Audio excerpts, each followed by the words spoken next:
Welcome to America's Day at the Races. It is brought to you in part by America's Best Racing. For the love of the race, visit americasbestracing.net today. Great to have you with us for the opening Saturday of the Belmont Spring Meet. All kinds of activities and giveaways going on this afternoon, and we have some tremendous racing ahead as well, including our feature race. Going to be a very competitive group on the turf. Greg Wolf alongside Hall of Fame jockey Gary Stevens, four-time Major League All-Star Paul LaDuca. We got to get right to it because we have action coming up almost immediately here. They are off the turf with the exception of two races today, including that featured later on. This third race, though, off the turf. And as a result of that, Expert, who has reeled off three in a row, works into his benefit. He's a main track-only entrant. Yeah, and he's coming off of a couple of wins, but all he does is win races. His horse has run 11 times. He's got 5 wins, and he can do it from anywhere, Paul. Yeah, he really can. Sometimes he'll leave you a little bit anxious. And in his last race, he broke very, very slowly in a field of 11 and was dead last. And when he got to the top of the turn, we'll focus on him. He starts running over horses and just shows his class and what kind of form he's in. He's only run 11 times. But he's got 5 wins, Gary. Got the 5 wins, and he proved last time that he doesn't need to be up close to the pace. I look for him to lay a lot closer today, but he closes in here and goes on and draws off and wins by 3. And Paul, we got a lot of wind today, a huge headwind going down the backstretch, so therefore a tailwind coming down the backside. And so far we've had a couple of long shots win the first 2 races. Monster numbers, first 2 races on the card. We'll see if that trend continues. Expert, he was a terror at Aqueduct. Can he translate that form here to Belmont? Just in time for the Kentucky Derby, NYRA Bets customers could get a $25 Derby win bet plus a $200 new member bonus. Sign up with the promo code ROSES. Bet $25 to win on a horse in the Derby. You'll get $25 back if your horse finishes second or third, and you also get that $200 bonus. Weather and track conditions presented by Piranha Fly Spray, the preferred fly spray of Belmont Park. Piranha on, pests gone. Main track, it started out the day muddy. It's been upgraded to fast. Turf courses yielding races 8 and 9 stay on the turf. The rest of the day, we are off. Our race schedule brought to you by Windstar Farm, the farm that pays you back. Races 3 through 7 coming up on Fox Sports 2 here. Fast and yielding as mentioned. And we'll have races 2 through 6 at Oaklawn Park in Hot Springs, Arkansas, with you from 2:30 to 5 o'clock on Fox Sports 2 this afternoon. All right, getting set to load up here for this third race. 7 furlongs, again scheduled for the grass now on the main.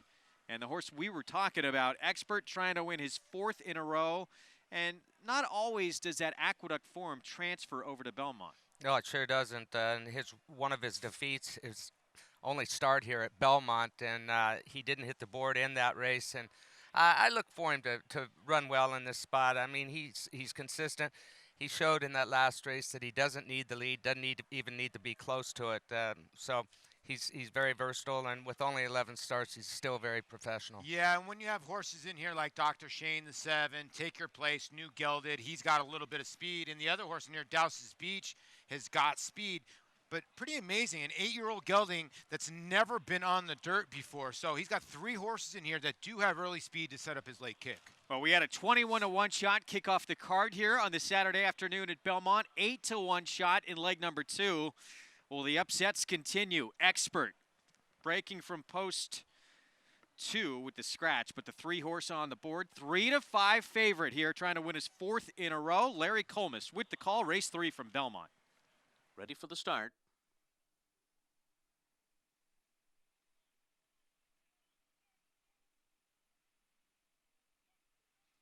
Restless here is Dr. Shane.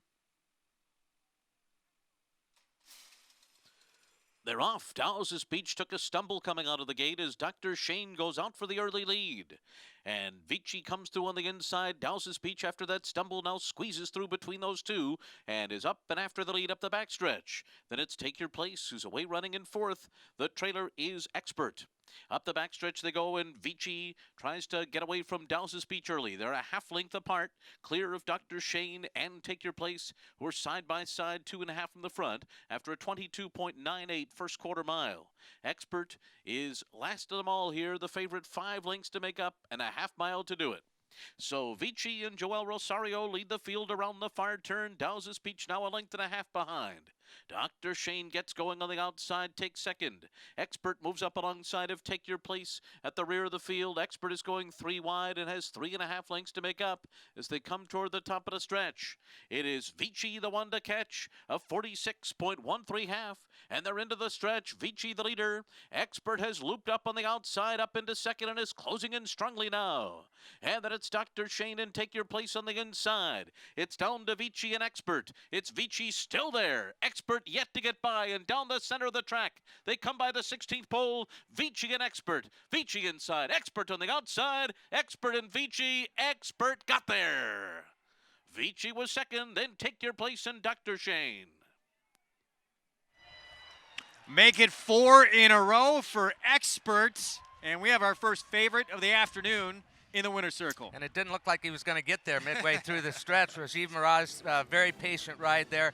Let the speed horses go out. Joel Rosario on Vici, though, looked like he had stole away coming into the stretch. And with this tailwind, they'll be able to carry their speed a little further when they get loose like that. And I thought that that's what was going to happen, and it didn't. Yeah, Vici hadn't been on the dirt since June of last year, and that was over a sloppy racetrack. And when he got the front end, we both said, Gary and I, he's going to be a tough customer because he does not show speed on turf. But he also obviously loved the dirt today. But then Expert just on a roll and was able to run him down. Look at the start here with the 4. And this is actually might have hurt the 2 Vici a little bit because Dow's Beach goes down to basically his nose and then pressured the 2 a little bit early, Garrett. Yeah, and right down to his nose, like you said, with Manny Franco, and then he just kind of ran off, and we see that a lot of times when a horse does stumble leaving there, they'll go into kind of panic mode, and that's what happened with Dowson's Beach right there. Is he finished up the racetrack. He was done early. 2-5 in the end here on Expert. Rajiv Mirage, Linda Rice, and this horse has gotten real good all of a sudden now in his 4-year-old campaign. 4 for 6 with a second place finish to kick off 2019. 3, 2, 6, 7. Expert, Vici, Take Your Place. 1, 2, 3 on the board here. It's amazing, 1, 2, 3, 4, 5 different trainers have claimed this horse. So 5 different people have seen something in Expert. Maybe he's grown up, I don't know, but Linda's found the right spots and she's found the right groove. Some nice barns too. Christophe Clement, Jason Service, Chris Engelhardt, now Linda Rice. And he doesn't need Aqueduct. No, and look at the time. It's a sharp time. Yeah, 1:21.4 final time for the 7 Ace. Had to gut this one out though. Just getting by Vici, who was 5-1 on the board. Yeah, I wonder, that's a good maybe question to ask. Does Vici go right back on the dirt with that effort? Showed a lot more speed. Seemed like he was more interested early on the dirt and put up some legit fractions. There's Linda Rice. Always does such a tremendous job and doing a nice job here with Expert. Since claiming this one, perfect 3 for 3. As we check in at Oaklawn, also have racing out at Hot Springs, Arkansas this afternoon, as we mentioned, races 2 through 6. Coming up for our Fox Sports 2 audience. And race number 2, 6 furlongs. It is a state-bred $12,000 maiden claiming event. And no real world beaters in this spot, although we have a 4-5 favorite in the 11. Rosemary Beach dropping in for a tag for the first time. Yeah, that went for Al Cates, and this horse had shown speed on a sloppy racetrack at least, in a 12-horse field in a maiden special weight, a state bred, an Archie bred.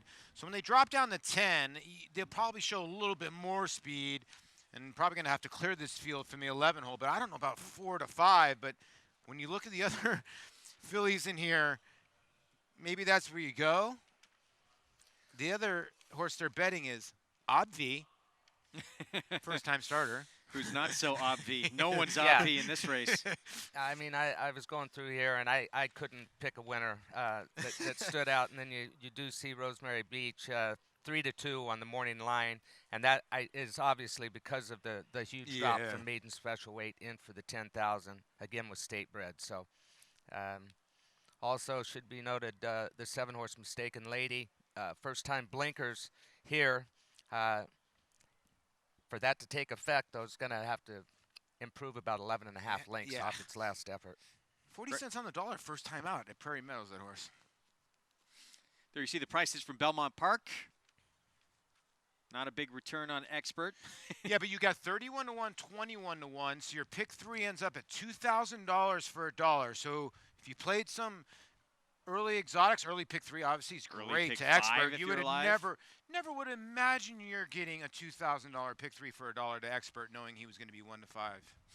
No question. Started off with some fireworks here the first couple of races at Belmont. Meanwhile, Paul, you might be onto something here. In a race like this, where just about everyone who has run, and a lot of them starting to become professional maidens, why not maybe go with the fresh face, the 5, Obvi, who's at least done nothing wrong to this point without having started.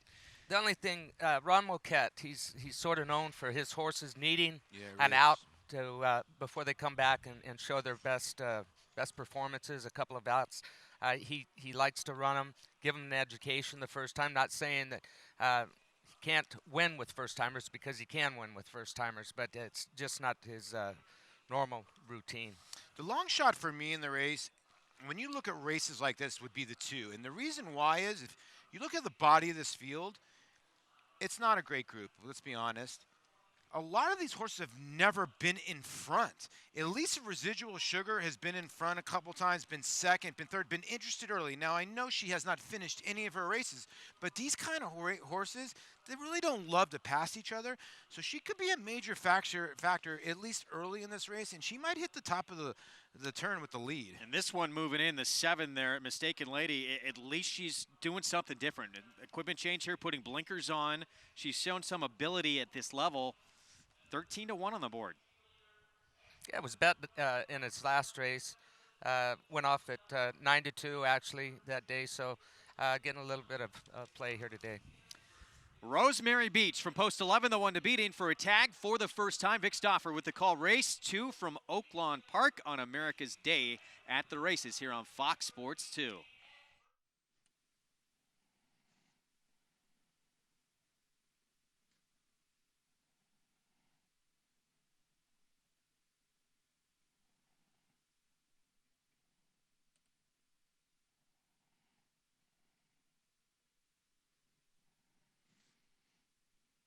Scotia Queen is ready.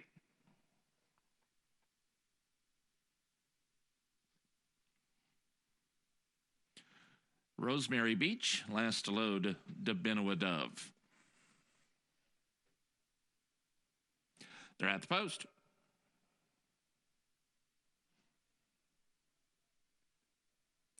They are off.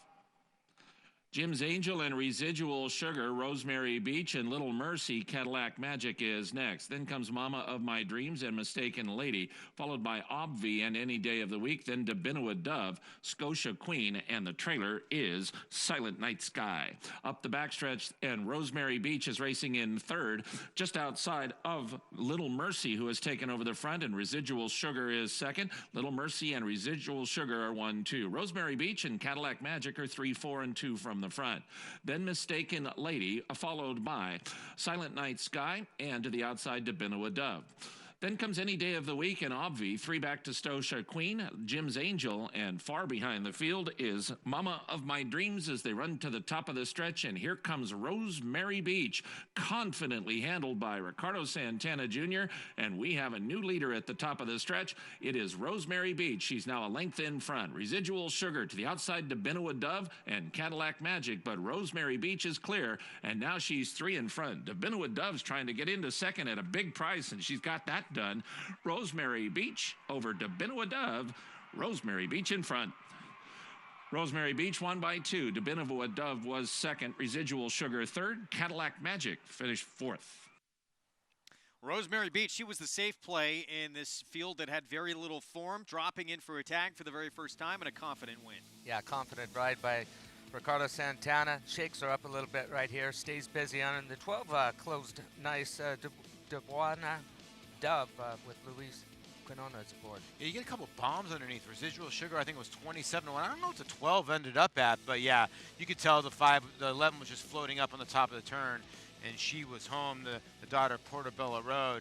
But you get a nice little trifecta if you wheeled her on top. Should we let Gary Stevens read these prices? This is a son of Point Given, after all. Oh, thank you.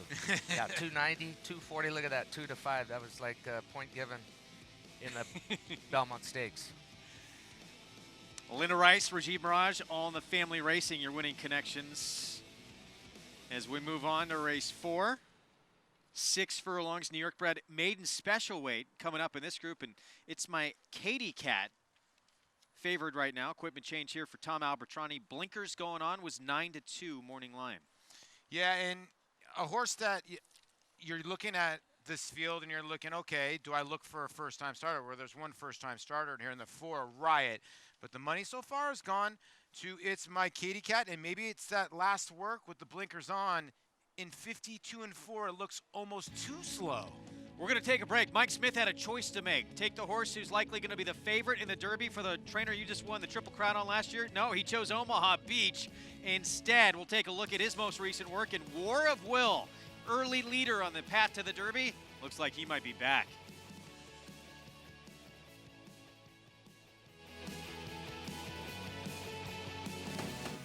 Warfront has sired 8 champions and 10 millionaires. Recent Grade 1 winners include Homesman, Fog of War, Lancaster Bomber, and European champion U.S. Navy Flag, plus 2019 Kentucky Derby hopeful War of Will. He's also sire of the highest price yearling sold in North America in 2018, and international super sire on all surfaces and all fronts. Warfront, standing at Claiborne Farm.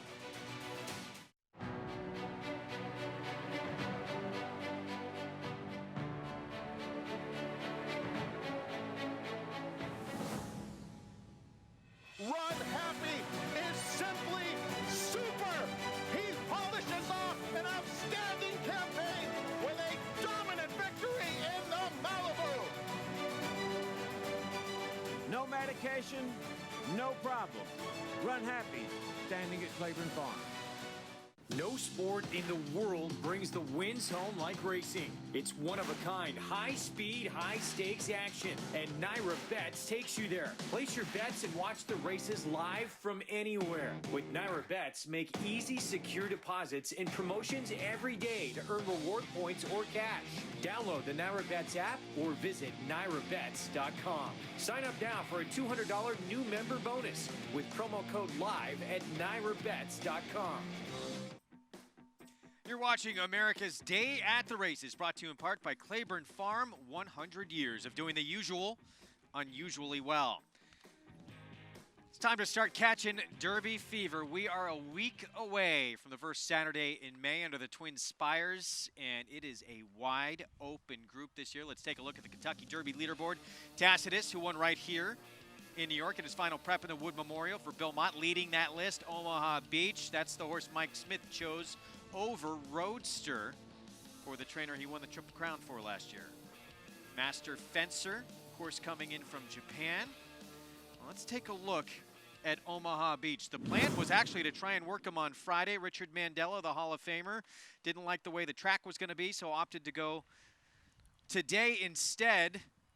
Worked 5 furlongs and 59 flat, Gary. Yeah, and this was a super impressive work. He broke off about 5 lengths behind his workmate here and just starts to float by. And this is what Richard Mandela has been trying to teach this colt, is to sit back and make one run, and it's an explosive run. And actually, Julian Leperoux was subbing for Mike Smith this morning. Mike Smith in California riding today, and I'm sure that he had some talk with Julian before he got on him and worked him, but Julian's sitting motionless here. His stride is so efficient. He winds up going in 59 flat here at Churchill Downs this morning, Paul.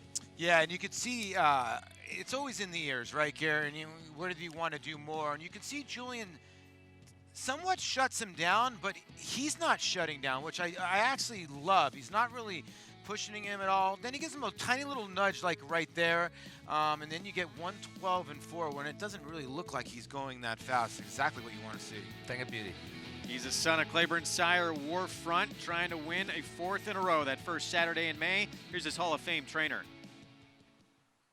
Now, this is what everybody dreams of in racing, from an owner to a trainer to a fan to grooms, hot walkers. This is what we all dream about. being a horseman, you do the best by each horse as they come along. So you can't make something happen that's not there. So you just have to wait for it to happen. I've been waiting.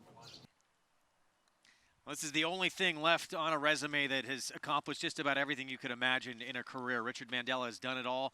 Beth finished in a Derby, I believe, 5th with Soul of the Matter. He's got the horse to do it now. Yeah, he does, and he's like reading a book. Riding for him for so long throughout my career, knowing Richard Mandella. When he likes one, he gets that little smirk on his face. He likes talking to the press. If they're not doing so well, he kind of shies away, but he's got a little pep in his step right now. You took the words right out of my mouth. That's the most I've heard Richard Mandella talk in the 11 years or 12 years that I've been broadcasting and I've been in horse racing. He does not talk that much about his horses, doesn't tip up about his horses. He's exciting, and he's excited about Omaha Beach. And I think the other part about this, Greg, is a lot of people are like going to his Derby record. He's never been a guy that's pointing the horse toward a Derby. Why don't we point towards Beholder, who just missed by a dirty nose in the Oaks? He knows how to get a 3-year-old ready for a big race. There's nothing he does not know how to do about horse racing, one of the greats of all time. Another son of Warfront. This is the horse who was the early leader in the clubhouse in his 3-year-old campaign with wins in the Lecomte and the Risen Star. And then things went wrong, of course, in the Louisiana Derby for War of Will. But apparently, after this work now, people are getting back on that bandwagon. Yeah, it was a beautiful workout this morning, and he took a bad step about 3 strides out of the gate in the Louisiana Derby, and it scared me when I saw it. And he got back up on his feet, and he finished very disappointing mid-pack in the race. But he came right back. He missed about a week of working out, tough working out, and whatever the problem he had was corrected. He came out of that race a little bit stiff, but he's obviously doing well now.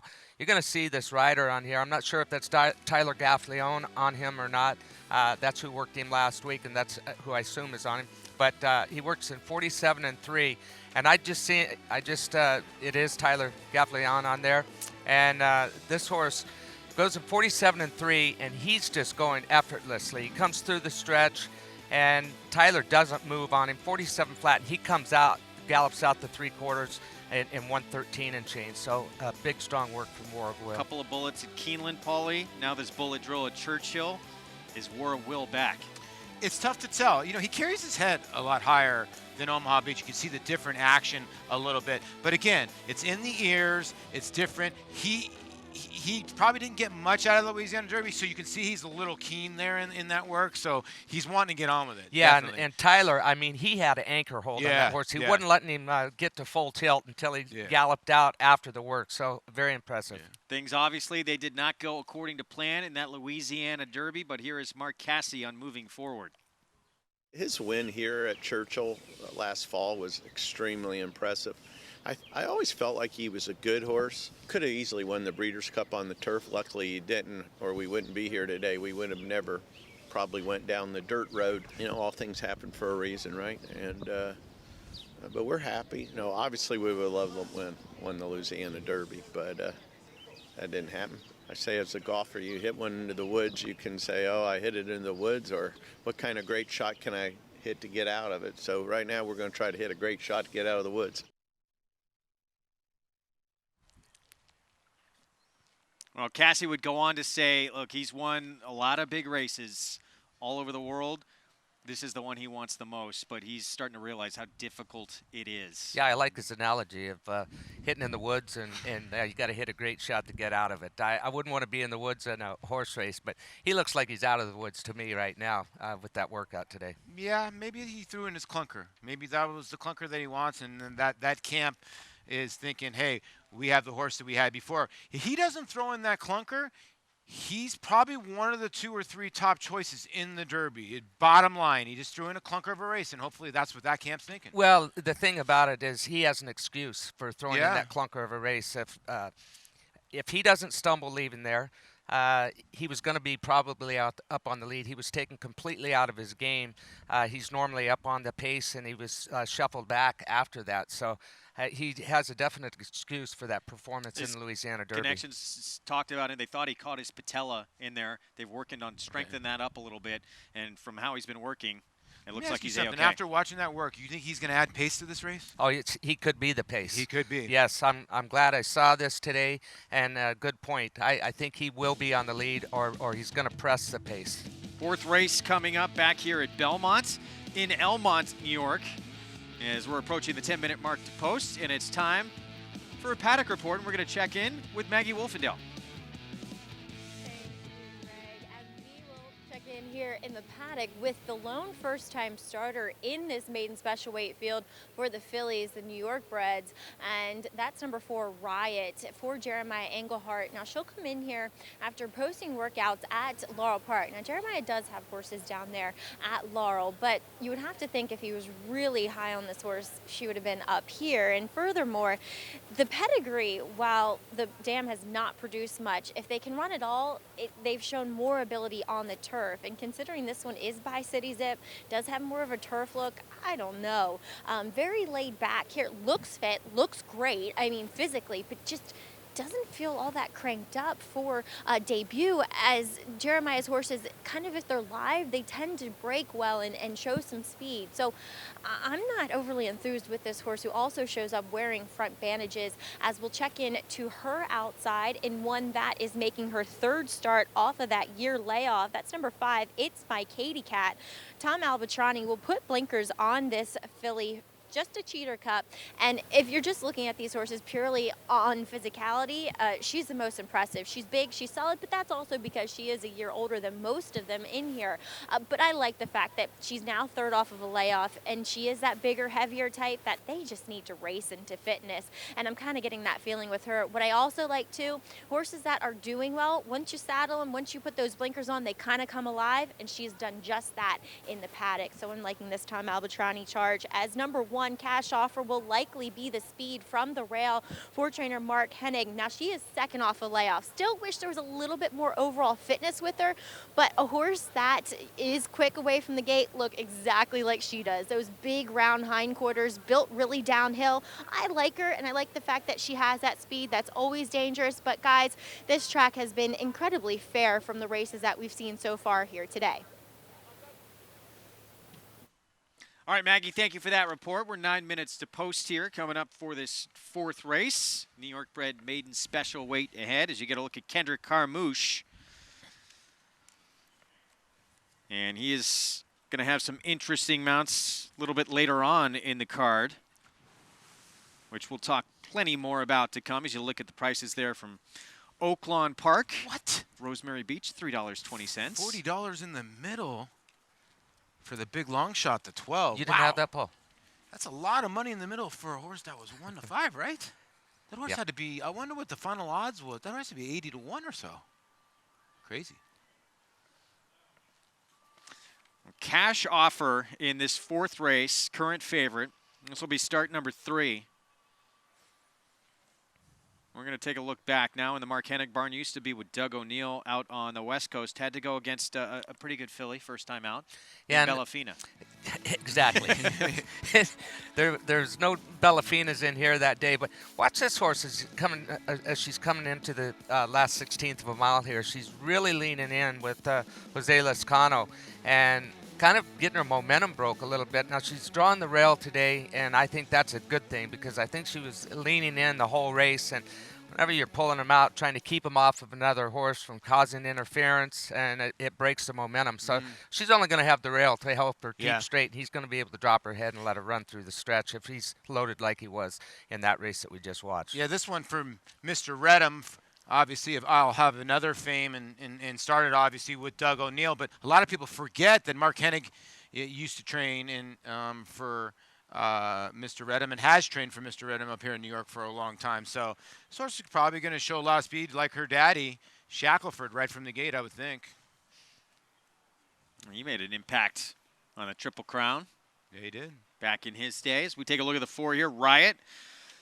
Thought our City Zip for Jeremiah Englehart. This is going to be the debut for Riot with Jose Ortiz. It'll be interesting to see how she reacts when she comes onto the track. Like Maggie was saying, when first-time starters as quiet as she was, maybe she's just super professional, but they normally will get a little jazzed up that first time they lead them over in the afternoon, and especially on a windy day like we're having today. Yeah, and you look at this race, and I know the New York bred program's unbelievable. They paid $325,000 a yearling for this horse, so obviously some pedigree there.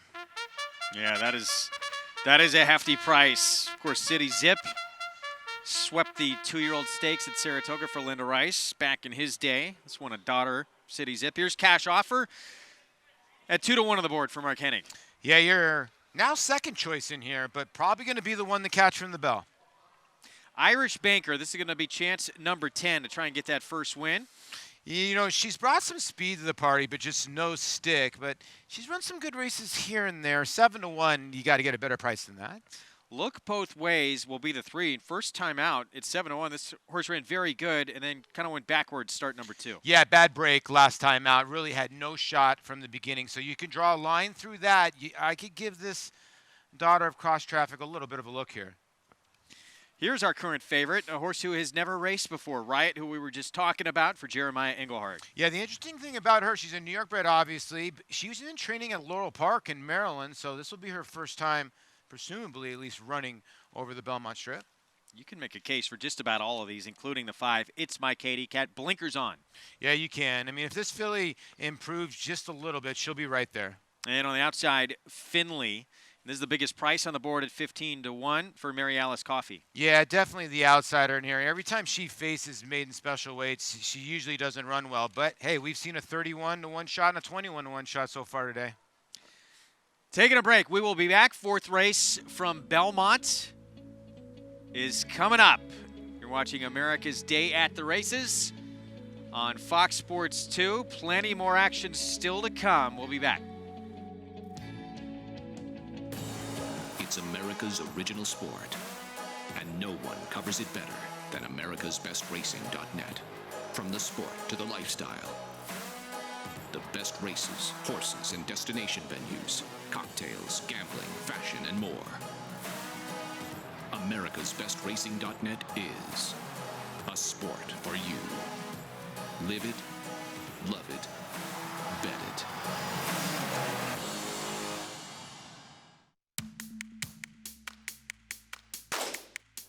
The WIN program, I think, is fantastic for breeders.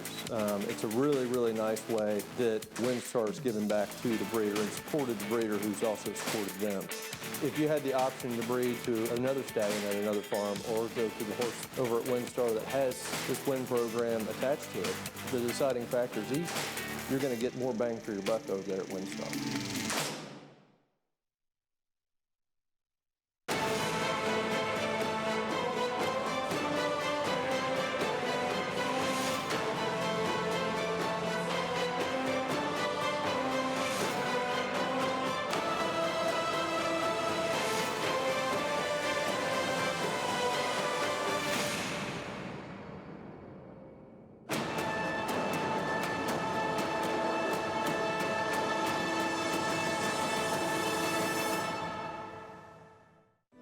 So my name is Robbie Herzl. I'm the yearly manager here at Claiborne Farm, and we've got the first crop of Run Happies this year. Overall, I'm very, very pleased with them. So first we have a colt out of Rapid Repair. He's a really nice colt. Very happy with how he's come along as a yearling.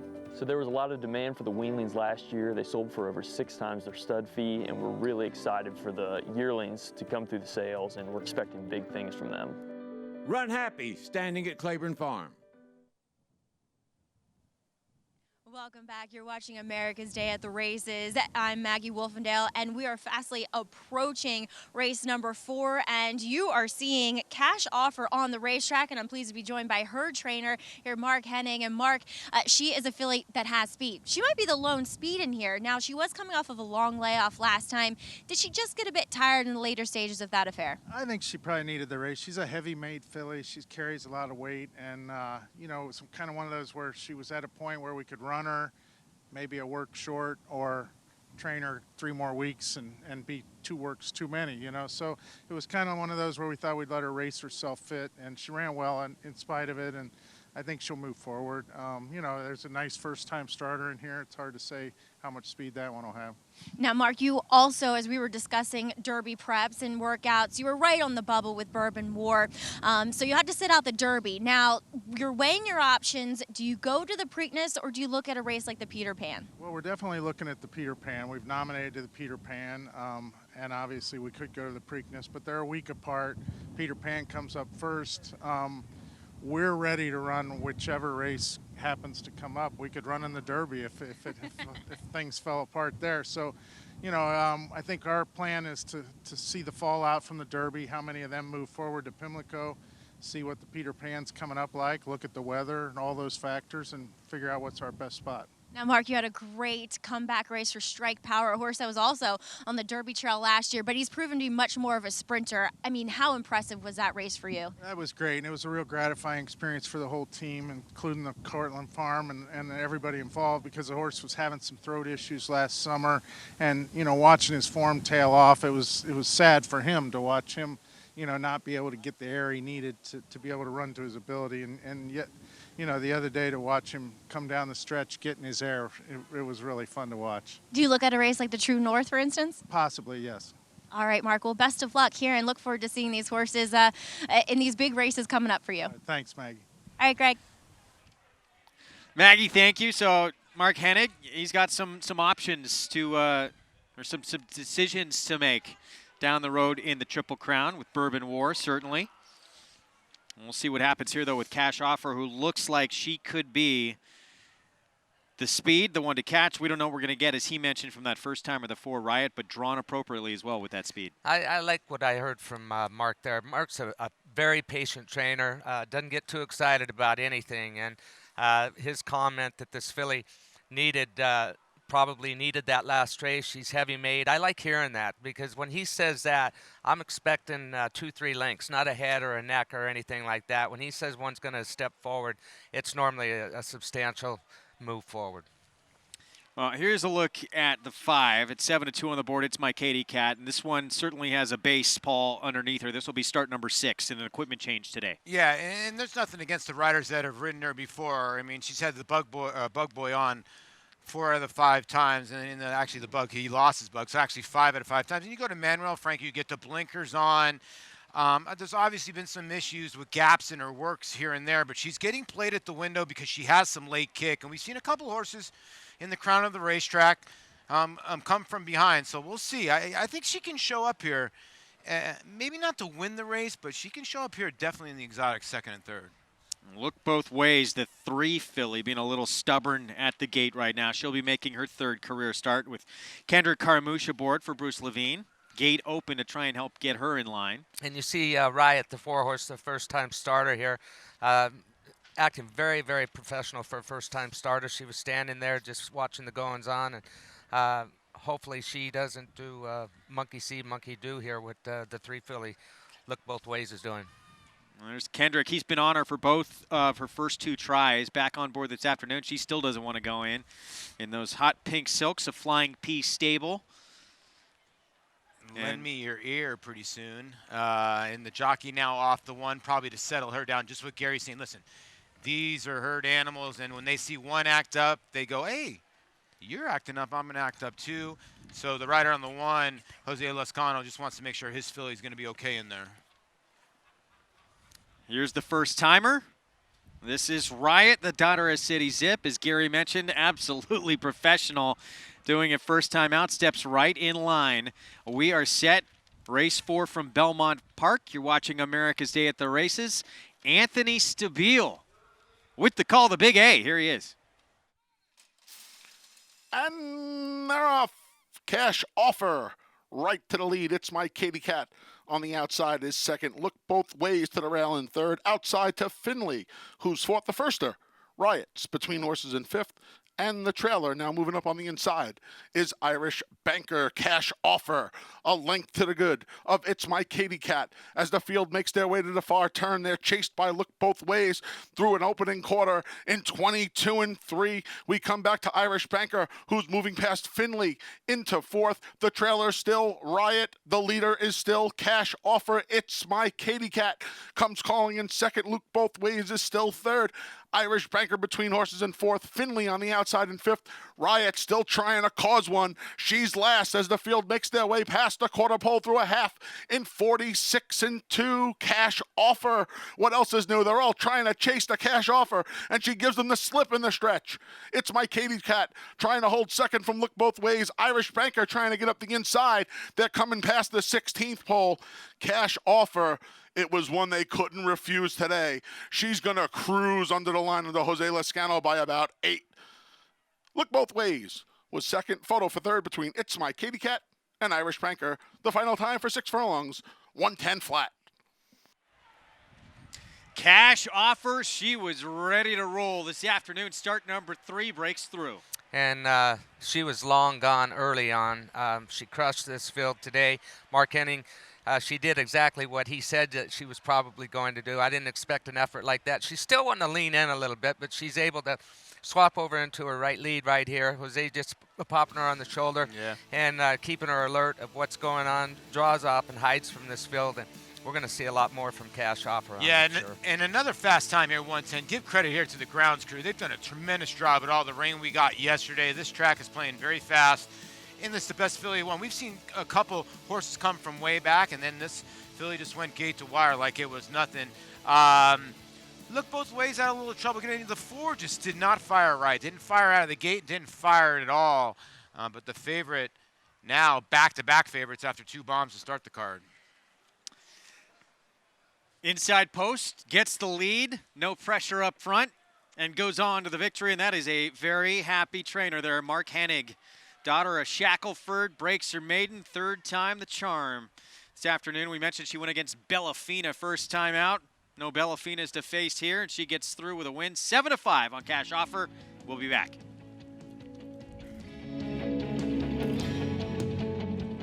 So my name is Robbie Herzl. I'm the yearling manager here at Claiborne Farm, and we've got the first crop of Run Happies this year. Overall, I'm very, very pleased with them. So we have a colt out of Queen of America. He's really nice, looks just like his dad. Very pleased with how he's coming along. So there was a lot of demand for the weanlings last year. They sold for over 6 times their stud fee, and we're really excited for the yearlings to come through the sales, and we're expecting big things from them. Run Happy, standing at Claiborne Farm.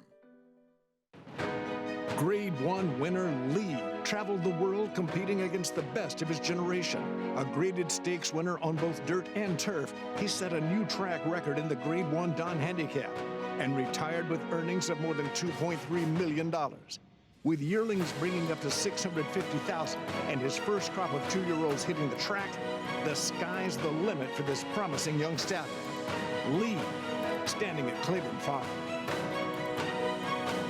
Tom Durkin letting you know New York breds start with an advantage. At the sales, buyers pay up to 7 figures, and there's over $2 million in stakes money limited to New York sired horses in the New York Stallion Stakes Series, like the Park Avenue for 3-year-old fillies. Newly minted wins it for fun. For fun and money. The winner's share generates an additional $55,000 from the New York Breeding Fund. Funny Guy's gonna do it. Funny Guy's win in the Times Square division generates the same money. So get with the program at nybreds.com.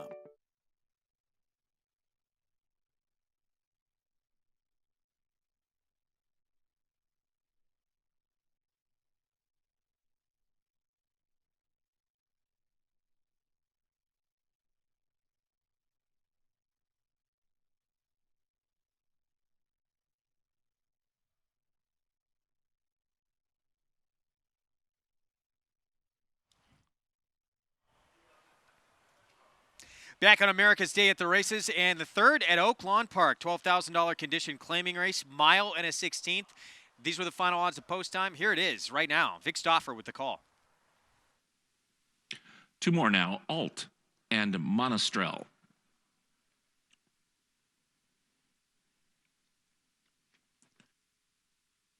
They're at the post. They're off. Alt has asked for speed. Frost or Frippery is second. The 2 stablemates show the most speed, but now Dangerfield is sent through from the inside, and Dangerfield wants some respect, and he'll take over the lead at the clubhouse turn. Then comes to the far outside and Monastrell. Alt took a very funny step racing in third, and Alt is absolutely unmanageable for Orlando Mojica, throwing his head up in the air. What's up with Alt? He's third. So they turn into the backstretch with Dangerfield, Froster, Frippery, and a 3-wide Alt. Then comes at the rail Glittner. Between horses and moving up a bit is Jared. Then it's 2 lengths further back to Monastrell, and the filly Maria Rose is at the back of the pack as they head up the backstretch with Dangerfield still the leader. Dangerfield 3/4 of a length to Froster, Frippery in second. Alt is still a cantankerous third. He sits there and 2 from the front. Then comes Glittner at the rail. Between horses goes Jared. He's 4 off the lead. Outside of him is Badero's Boy, and the 2 trailers are still Monastrell and Maria Rose as they round the far turn. It's still Dangerfield in front. Dangerfield a half length to Froster, Frippery in second. Same margin to Alt, who races in third, but now Froster, Frippery makes his move, and we have a new leader at the quarter pole. Frost or Frippery, going to be tough to beat. He's now a length and a half in front of Dangerfield in second. Then comes Jared and Alt with Badero's Boy. Final furlong, Frost or Frippery is the leader. He's 2 lengths in front. Jared, Glittner, and at the rail, Dangerfield with Alt on the outside, but Frost or Frippery is clear, and now he's 4 in front. Dangerfield trying to hold second over Glittner and Alt. It is Frost or Frippery in front. Frost or Frippery won by 7. Dangerfield was second, Glittner third, Alt fourth. Like a fine wine, Froster Frippery getting good as a 6-year-old now, back-to-back victories. This is like a repeat of what we just saw here at Belmont. Froster Frippery under David Cohen, just lengthening stride here in the stretch. You may have noticed the 8-horse throughout the race kept throwing its head, call that a light mouth, and did not want to relax early on under Orlando Mojica. And I can't believe she was still around at the finish here. She was still trying. Let me ask you, when you have horses like that or that are doing that, I mean, do you go back and are your biceps sore as can be? No, because they're so light mouthed. You barely pull on the reins and that bit in their mouth, and they toss their head up in the air. Okay, so it's the opposite. Yeah, it's just the opposite. It's not a good feeling when you're running up on hills and they throw their head up like that. But he was luckily in the clear. Back at Belmont, it's Cash Offer gets the lead and never looks back. Wins for Mark Hennig, Jose Lizcano, and Redham Racing. Yeah, and congratulations to them. You saw the Redham colors of All Have Another go across the finish line. Like we said, back-to-back favorites with Expert. And that filly who, you know, like Gary's saying, you know, she's been leaning in. She's still a little green. When she gets a little bit sharper, she's got the chance of getting some New York's company. Saw odds there for the 5th at Belmont. Off the turf, 5 furlongs now on the main track. Air on Fire. Jose Lizcano look to go back-to-back. He teams up with Jason Service in that race. We'll talk more about that in a moment. Want to touch on a big stakes race we have coming up tomorrow on the show. It's going to happen from Lone Star. It's a Grade 3 Steve Sexton Mile. Steve Asmussen used this race last year with Beat Jersey, who would go on to win the Met Mile. He's got the morning line favorite again this year with Title Ready, who is coming off a narrow defeat to Vino Rosso in the Stymie last start. Yeah, and was giant in the Stymie. He really was. Vino Rosso, Shiver Me Timbers. This was a very good field of older runners. And he seems like he's gotten better, like most horses will at 4 years old. Yeah, and believe me, there's this race was huge here. You see him trying to lean in. He kind of cost himself the race by leaning in like he is right there. Jock had his hands full and really ran a heck of a race. We will have Jonathan Kinchin live on site from Lone Star tomorrow, and that race is part of a cross-country Pick 5. Includes Belmont Park and Lone Star, featuring that Steve Sexton Mile. Sequence starts in the 7th at Belmont, 4:45 Eastern Post. You can place your bets on Naira Bets or visit naira.com/cross-country for details. Back at Oaklawn. Froster Frippery, back-to-back victories. $4.60 for the win. Wins for Robertino Diodoro, David Cohen, M&M Racing. This is the son of Louis Michael. Now 3 for 4 over Oaklawn, sort of turning into a horse for course now, and 10 for 45 lifetime. Dangerfield didn't get respect at the window, but ran respectably. 6-1-3 finish, race 4 from Oaklawn. Luddington at 3-2 on the board right now. This is a $30,000 maiden claiming sprint at 3/4 of a mile. And that is a big scratch of the 9. That was a morning line favorite in the race. Still to come on our show, Fairgrounds Oaks winner Street Band will look to deliver a 4th Oaks victory to her trainer. We'll hear from her jockey Sophie Doyle, who was quite literally born to be aboard a racehorse. We'll be back. Mastery retired undefeated, winning his 4 starts by a combined 20 lengths. A 6-figure September sale purchase he won impressively in his 2-year-old debut at Santa Anita. From there, he captured the Grade 3 Bob Hope Stakes and completed his juvenile campaign with a dominant performance in the Grade 1 Los Alamitos Futurity. At 3, the top-rated son of Candy Ride sizzled in the San Felipe. Now his much-anticipated first crop arrives in 2019. Mastery standing at Claiborne Farm. No sport in the world brings the wins home like racing. It's one-of-a-kind, high-speed, high-stakes action, and Naira Bets takes you there. Place your bets and watch the races live from anywhere. With Naira Bets, make easy, secure deposits and promotions every day to earn reward points or cash. Download the Naira Bets app or visit NairaBets.com. Sign up now for a $200 new member bonus with promo code LIVE at NairaBets.com. Run Happy was the fastest 3-year-old sprinter of his generation. Run Happy is stamping his horses. They all got great necks, great hind legs. They all got a good walk, and this colt moves very, very well. Very smart. He hasn't turned a hair since we've had him. First day we turned him out, he was very, very gentle in his paddock and did everything right.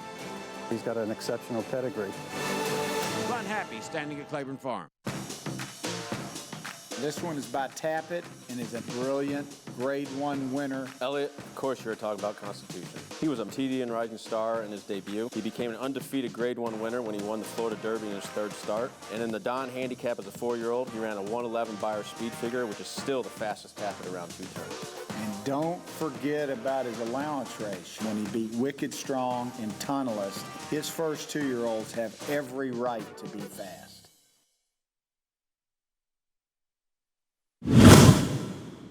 It's the Yora with 1 more furlong to go. Street Band charging hard on the outside. And here's Street Band to take on Leora, then Sweet Diane, and Eris 2, where Sophie Doyle. Street Band has taken the lead in the Fairgrounds Oaks, and she's edging away. Street Band at 10-1. Street Band won by 3. Well, that was an upset there for Street Band at better than 10-1 odds. She got the job done at the Fairgrounds Oaks, and it's on to the first Friday in May. Yeah, and Sophie Doyle gave this filly a heck of a ride in the Louisiana Oaks there, and she rode that filly like she was 1-9. She had set just off of the pace, down on the rail, saved all the ground the entire trip, swung her out coming into the stretch, and you saw what a strong finisher Sophie is. So still see if she can deliver Larry Jones a 4th Kentucky Oaks victory. As for jockey Sophie Doyle, she began riding at an early age. She got on her pony as a 3-year-old, but even before that, when she was in the womb, she was on a horse. There's pictures she found of her mother 2 weeks away from delivering, jumping horses. So she was born to do this. She is as tough as they come as a competitor. Hi, I'm Sophie Doyle.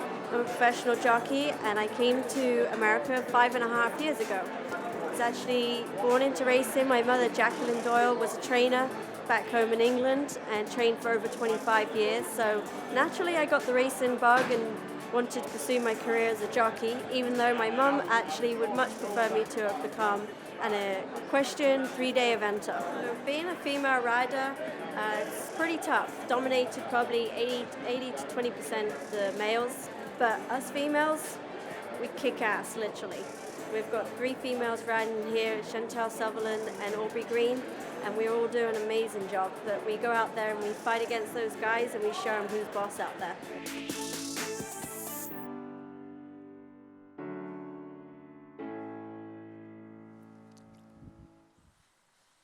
Well, and obviously she's from overseas. Her mom watches every race she can on TV. She's actually going to be on hand in Louisville, though, to watch her in person in the Kentucky Oaks. That's a cool feeling. Anytime your family can come watch you on the biggest stage, and obviously at Churchill Downs. And listen, these kind of things happen once in a lifetime, and Sophie's got a big chance in that race. Meanwhile, Champagne Anyone, daughter of Street Sense, coming off a win in the Gulfstream Park Oaks.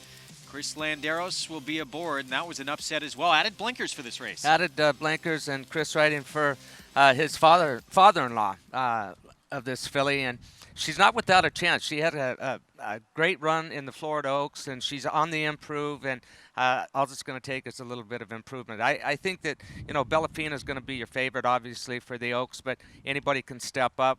Her one defeat did come at Churchill Downs, so everybody else has got that goal. What I love about it is you're talking about Sophie Doyle and Chris Landeros, taking nothing away. They're both great jockeys, but we're always talking about Jose Ortiz. We're always talking about John Velasquez. We're always talking about you when you were riding Mike Smith. These are the kind of things you want to see. Chris Landeros is a very good rider. So is Sophie Doyle, and they're getting their due. Well, unlike the Kentucky Derby, where it appears to be very wide open this year in terms of the fillies in the Oaks, we do have a standout favorite. But there's that defeat that came at Churchill Downs back in her 2-year-old campaign on Breeders' Cup Day. But she goes in as absolutely the one to beat. Yeah, she's towering over her competition right now. And here she is yesterday morning at Santa Anita, and just a beautiful mover. She gets low to the ground, keeps those feet. They don't come off the ground very high, and she covers a lot of ground. She's a big, massive filly.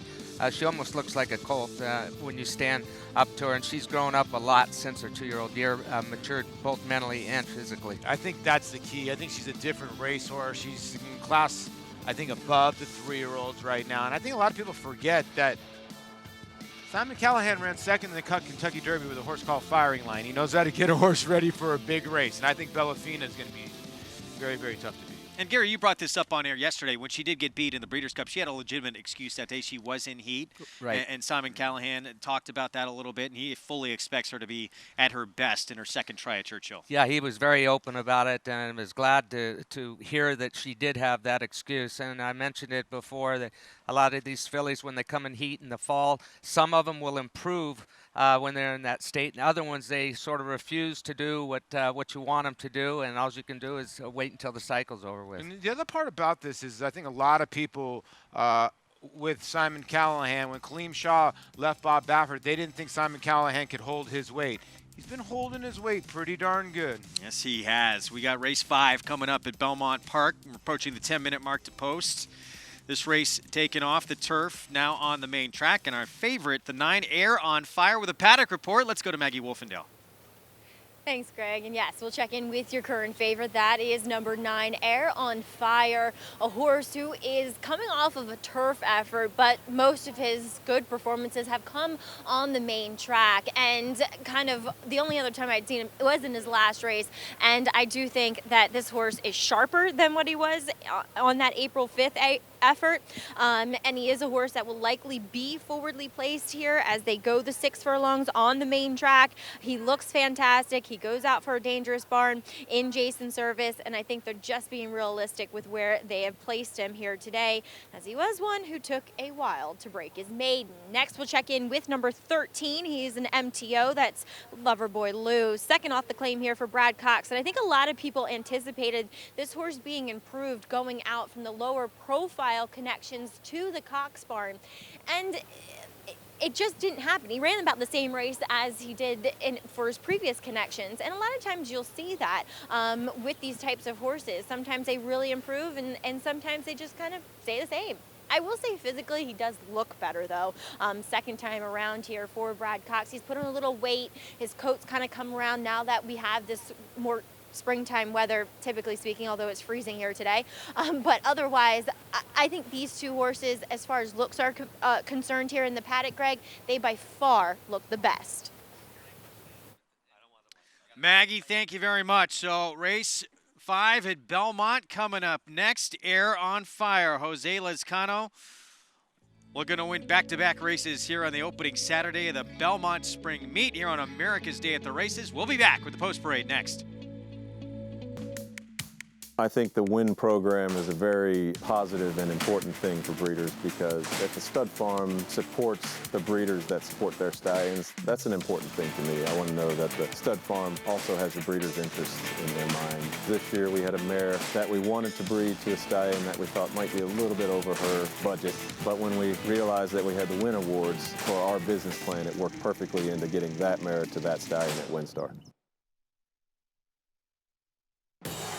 It's America's original sport, and no one covers it better than americasbestracing.net. From the sport to the lifestyle, the best races, horses, and destination venues, cocktails, gambling, fashion, and more. americasbestracing.net is a sport for you. Live it, love it, bet it.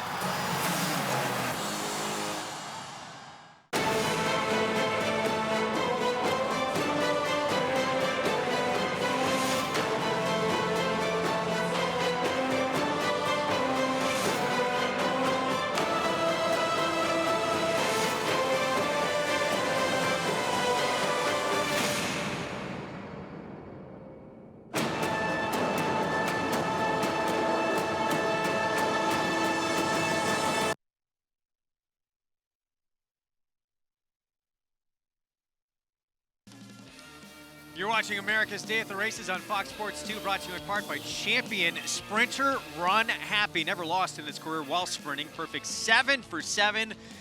Raced his entire career medication-free. Set a track record in the Breeders' Cup Sprint, and now standing at Claiborne Farm for $25,000.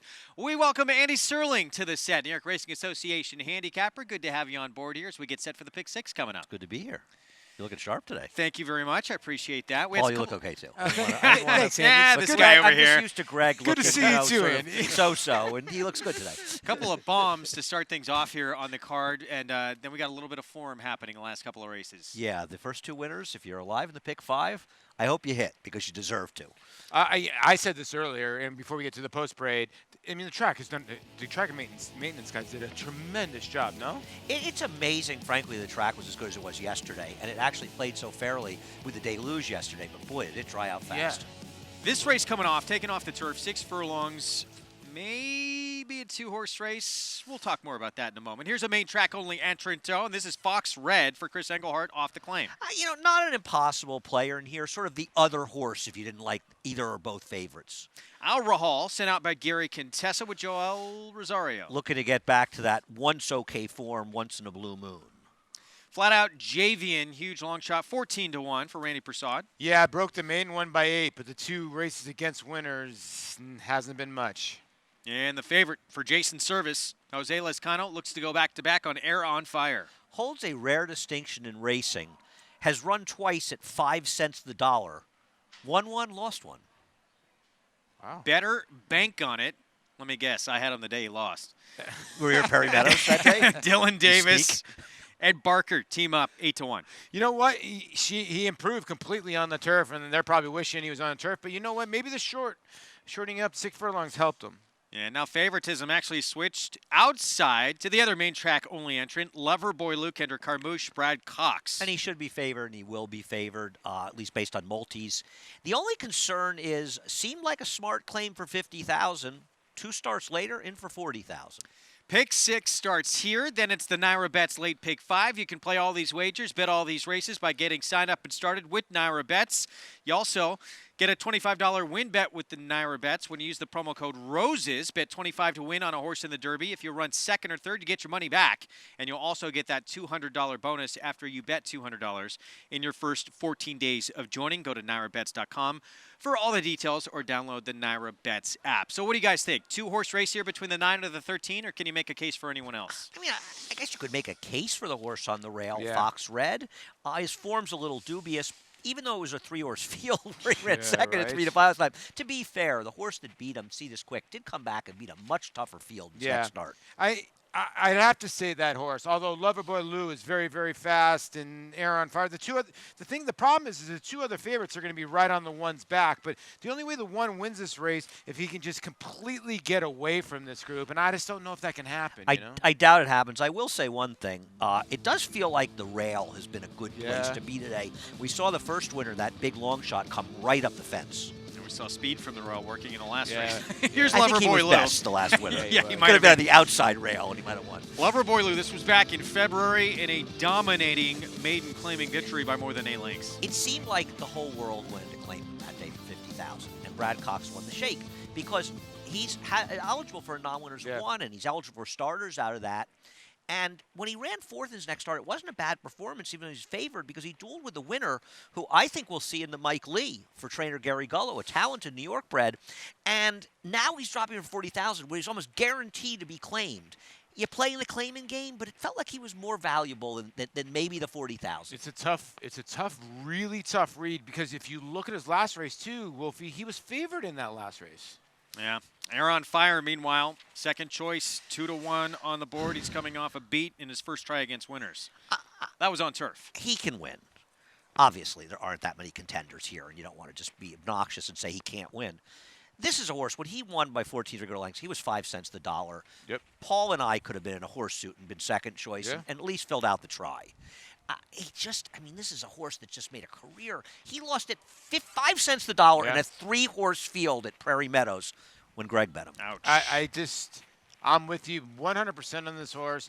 We disagree a lot, but this is a type of horse that's the problem that you have here. First of all, he's 1 for 16, and he's trained by Jason Service, who is winning everything. And the win came in the mud. And here's the thing, and Andy's right. He's lost odds on It's scary. 3 times. It's scary how many times he's lost. So why would I want to take him at 5-2? And he wanted to run him on turf.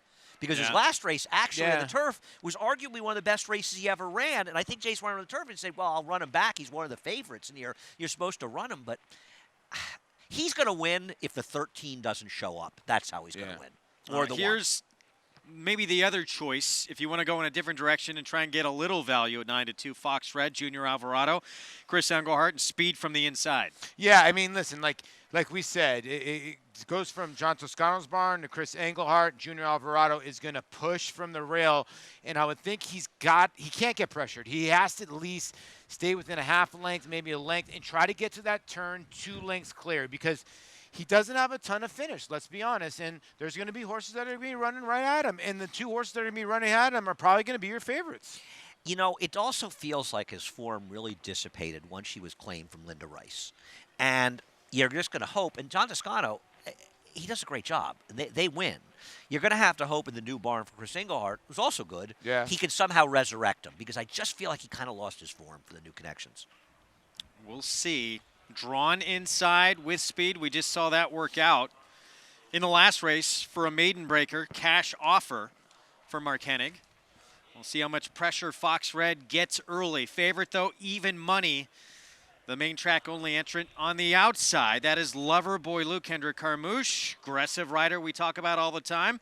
Teaming up with trainer Brad Cox. You're watching America's Day at the Races on Fox Sports 2. We had Anthony Stabile on the mic for the 4th race. Larry Colmus has returned, the voice of the Triple Crown. Back giving us the action here in the 5th race from Belmont Park. And at even money, Loverboy Lou and Kendra Carmouche are taking their position in the outside stall. They step forward, and they're all in line.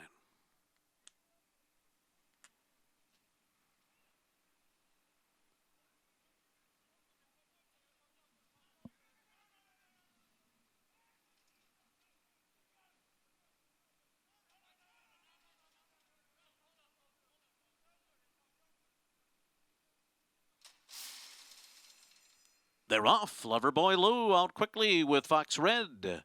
These 2 out to the front. Fox Red a half length ahead of Loverboy Lou. Break of 2 back to Air on Fire. Better bank on it on the outside. And 3 lengths to Al Rahal. And the trailer up the back stretch is Flat Out Javian.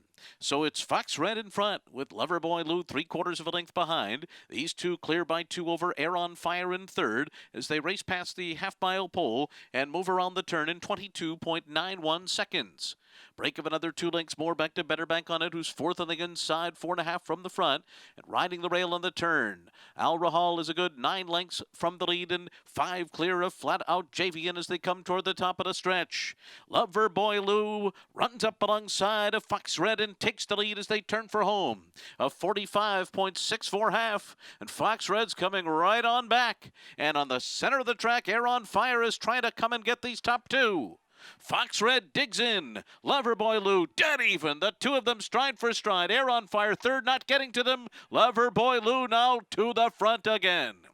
And Loverboy Lou wins the battle over Fox Red. And there was Air on Fire and Al Rahal. Loverboy Lou battling Fox Red down the stretch, and under Kendrick Carmouche pulls away late as the even money favorite. You know, it's funny. I think our first inclination, Paul, would be to say, well, he just kind of got the job done and had to work hard to beat the one, which on the surface thing, Fox Reds, it seems to be the case. That was a reasonably fast time, though. Maybe these horses both ran pretty well. Yeah, they did. And give credit to Junior Alvarado. He tried to get as much space as he could at 5-2. Actually, the one got hit late here. But it just shows you that the 13 finally ran into the right horse. Because the one usually does stop. But give credit to Fox Red. He fought on, and you're right, they came on pretty fast. Be interesting to see if Loverboy Lou, the winner, was claimed. I assume he was, and how many people actually tried to claim him. Yeah, this could be, a 10-way shake? I put in a claim for him under your name, Greg, so you could be getting a call very soon. Looks like a trifecta I could have had here. 13-1-9 finish. Loverboy Lou picks up the second win of his career. Yeah, you can see the 9 here at the end. Air Fire was breathing fire at the end, and the 3 with Joe Rosario was trying to pick up third, but there was a good little battle going on deep here in stretch. Yeah. That's a quick time. It was. They ran 121, sub 121. Like I said, track maintenance has done an unreal job on the track. They really did. Kendrick gets a win. He's got a big chance to go back-to-back. He's going to be on Hall Anchor, main track only in the next race coming up as well. And that horse just missed in the stakes race. He looks pretty tough. Looks like he might have the lead in there. He just may. He just might. We'll get to that coming up. In this edition today of I Am Horse Racing, America's Best Racing, an organization that is trying to introduce the next generation of fans to this tremendous sport, takes us behind the scenes with part of their digital content team, who is a horse racing fan and has been so for her entire life, Penelope Miller. I'm Penelope Miller, and I was fortunate enough to grow up on a thoroughbred farm in Ocala, Florida. And I grew a passion for the sport as a little girl, watching foals playing and racing each other in the field. Over my time in the sport, I've turned that passion into a career, a lifestyle with America's Best Racing, where I get to teach people, new fans, about the sport of horse racing. And I have witnessed time and time again the profound love that people have for the horses at the center of our sport. From the backstretch of the racetrack to the farms in Kentucky, California, Florida, and beyond, the one thing that unites everybody in this game is our love and passion for thoroughbred racehorses. I Am Horse Racing.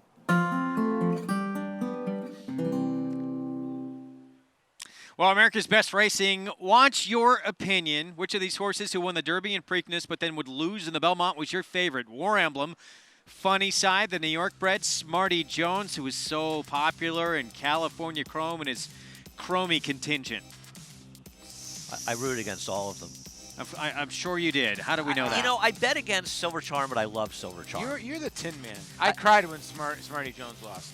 Did you really? Yeah, it's probably the only time I've cried at a racetrack, but like you could physically see that horse trying to get that last furlong, you know, and it was just... I cried when Zenyatta won the Breeders' Cup. I cry when I get nosed out of a triple. And I cry quite often. Loverboy Lou, Kendrick Carmouche, Brad Cox at a short price. Here in the fourth at Belmont, we saw, 31-1, 21-1 to kick off the card, and now it's been favorite. You know, it's a good argument for people who play these, backup tickets, whereas if you could come up with one of the long shots somewhere in your ticket and you just use an all somehow, you could somehow fall into it. Very hard to have this one, though. No, it is, and you get rewarded. Got paid.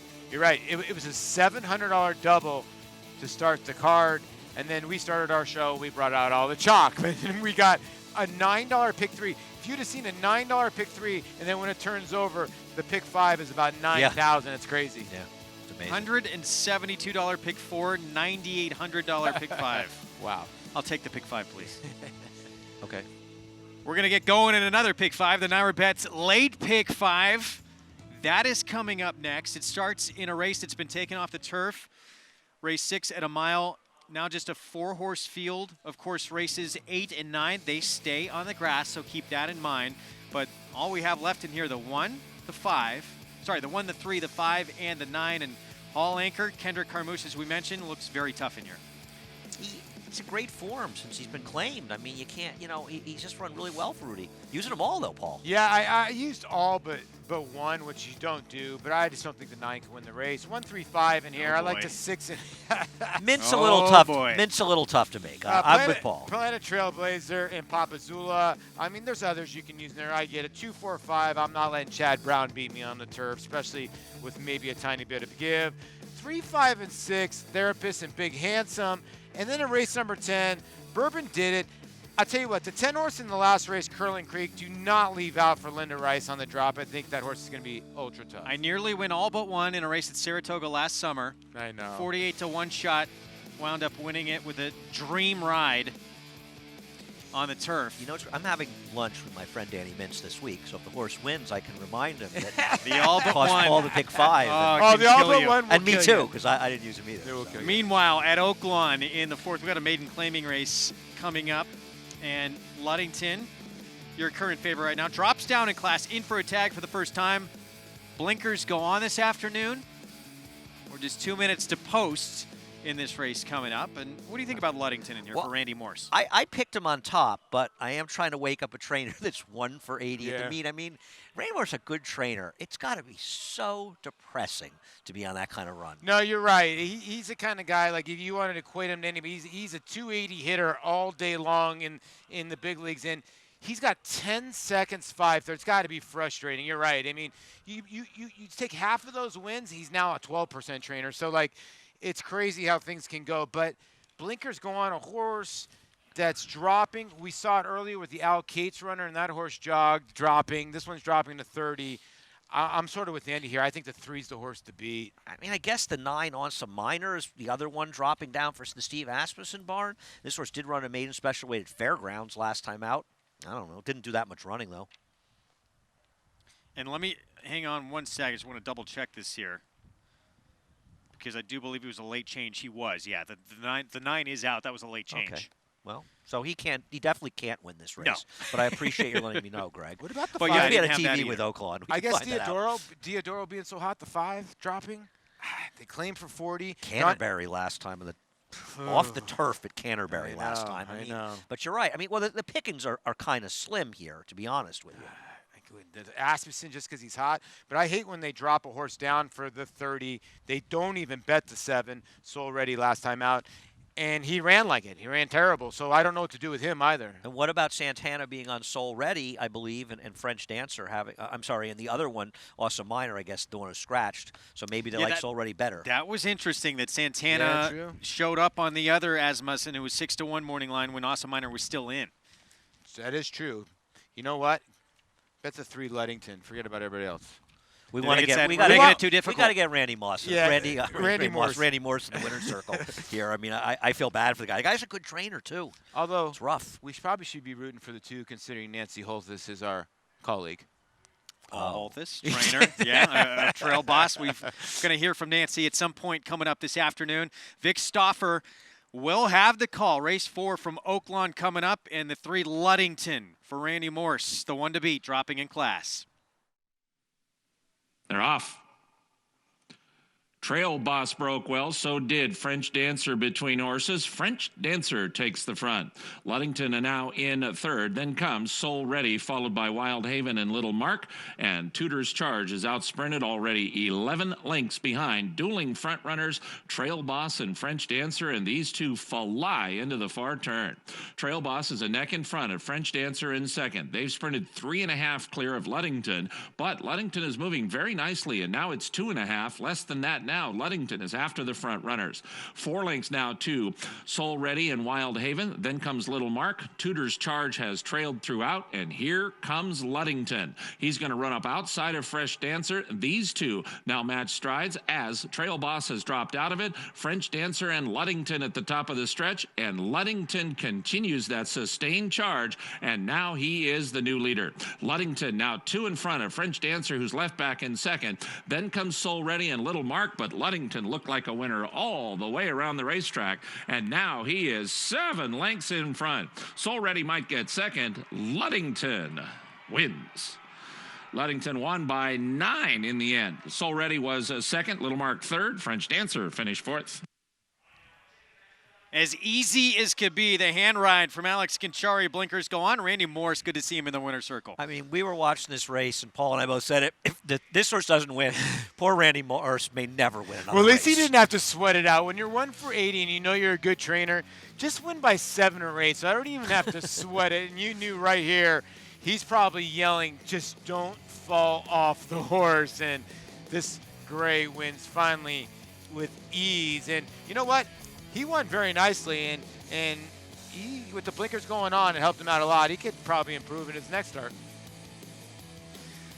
Dropping class, that has been the winning ticket for the last couple of runners we have seen at Oaklawn Park, who gets the job done there in convincing fashion. We'll have those prices coming up. We'll get to the Naira Bets late pick 5 still ahead. A couple of very, very good horses from the past were just recently visited by Dan Tordman and your colleague, Blackjack Fletcher. They made a visit to horse country in Kentucky to check in with former Kentucky Derby winner Street Sense and with Frosted, a former Whitney winner. So we're going to walk around and see some of the stallions and their paddocks.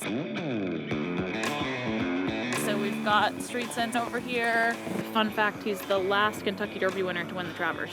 Oh. Which is kind of crazy. Yeah, it is. 12 years ago. Yeah, so only 10 horses have ever won the Derby and the Travers, too. So kind of what he did is harder than winning the Triple Crown. Frosted! Come on! There we go. Or not. This is all he's been talking about all day. I just want to see Frosted. I'm so excited to see Frosted. I feel like if I get any closer, he's just going to move. That's majestic, man. Thank you. Oh, look at that. Now he's like, all right, you guys got what you needed. That was awesome.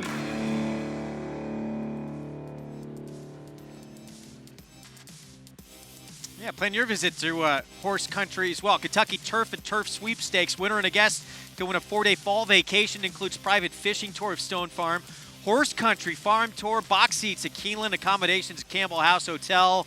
That's going on through May 31st. Go to americasbestracing.net to get involved. So tremendous contest there that you can get involved with. America's Best Racing, getting fans involved in the game, and a lot of great contests going on as well. A lot of great videos to check out on their website also. A little better than going to Lexington and being able to go to the horse farms and visit, especially for guys like us that have been around. If you've been around the track and you have all these sort of favorites and seen these horses run, it's like a living museum for racing fans. I don't think you realize the farms, how immaculate they're kept, and the landscaping. It's unbelievable to go see some of those farms. You just want to just like lay down on the grass and fall asleep. It's just that comfortable, and the way those horses live is it's pretty awesome to go see. I'd like to stand there. Paul, that would be great. I'd like to just see the plaque, Serling. And the empty Paul stall. LaDuca. Just like nobody going near it in the corner. Paul LaDuca goes to take naps at a farm near you. I call. Well, he makes it interesting, doesn't he? Coming from so far off the pace. Gotham winner, worked 5 furlongs in 101-1 Thursday at Belmont. He's a neat horse, and he showed in the Wood that he can make his closing run around 2 turns. He's had very fortunate setups in his race, but he's a really nice horse. It'll be interesting to see where he ultimately ends up. Can he be effective in these Triple Crown races going longer, or is he going to be a better horse going shorter? I don't care how you cut it, Paul. He's still a good horse. No, he's a very good horse. I'm with you. I think he's very talented. I think he's going to be better when when they cut him back, but you never know. When he goes a little bit longer, we'll see. There's a lot of horses like him, Vekoma, those kind of horses where you just don't really know where they're at. They're talented, but are they mentally there yet, you know? Yeah, I think Vekoma is going to be very good going shorter, though he has the goofiest stride that Oh, I my have gosh. ever seen He on might a trip racehorse. somebody. Especially a good racehorse to run that funny. Back at Oaklawn, prices in for Ludington. Drop down in class, equipment change. Randy Morse gets the victory with the son of Creative Cause. You did not get even if you bet $2 to win on every Randy Morse horse in the meet, but 8-5, pretty good price in that horse. If Randy was having a better meet, I bet he would have paid about $320. Yeah, right. You're 100% right. It's one of those things where you see a trainer 1 for 81, but you're right. He laid over. Again, congratulations, the son of Creative Cause. Indiana Charlie mare. Indian Clarkey now 1 for 3, and I think after that win, you're going to see Randy Morse's horses start winning. It's Naira Bet's late pick 5 time. Yesterday's Naira Bet's late pick 5, we had a 3-5 started off. Biggest price of the sequence was 5-1, and it paid close to $3,900. $3,400. Paid 16 okay. dimes to pick 4 with a 3-5 was the only difference. That's incredible. Truly incredible returns, low takeout. Got to get involved. The only way to do it if you do not reside in the state of New York is playing through Naira Bets and get an account. Get signed up, started. We are 14 minutes away from the opening leg coming up. Entry level allowance off the turf. And is Hall Anchor the main track only? Beatable in this spot. He is even money on the board. Just missed in a stakes race last time out. Got caught by his stablemate. But he has been in sharp form. We'll be back with the first leg post-parade next. No sport in the world brings the wins home like racing. It's one-of-a-kind, high-speed, high-stakes action, and Naira Bets takes you there. Place your bets and watch the races live from anywhere. With Naira Bets, make easy, secure deposits and promotions every day to earn reward points or cash. Download the Naira Bets app or visit NairaBets.com. Sign up now for a $200 new member bonus with promo code LIVE at NairaBets.com. This successful son of AP Indy has sired 6 millionaires, including Eclipse champion West Coast, a multiple Grade 1 winner and runner-up in the $16 million Pegasus World Cup. Flatter is adding even more stakes winners to his outstanding record at stud. In the auction ring, Flatter topped the 2018 Fasig-Tipton July Seal with a $520,000 yearly. Success on the track, success in the ring. Flatter, standing at Claiborne Farm. It's America's original sport, and no one covers it better than americasbestracing.net.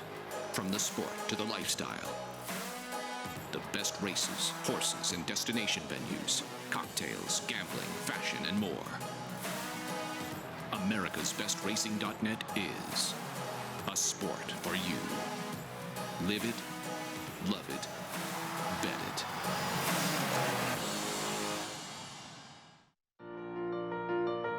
Our summer cruise is here at Spruce Lane Farm, and he's been a really intelligent horse since he got on the farm.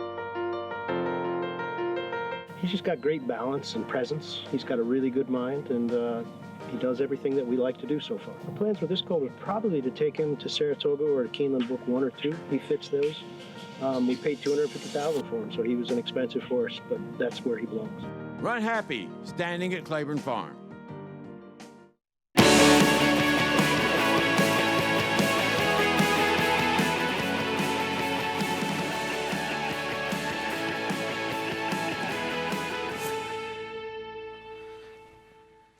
Welcome to America's Day at the Races on Fox Sports 2, and those just joining us on MSG+. Great to have you with us for the opening Saturday of the Belmont Spring Meet. We're getting set for the Naira Bets late pick 5 sequence. Greg Wolf alongside New York Racing Association handicapper Andy Serling, 4-time Major League All-Star.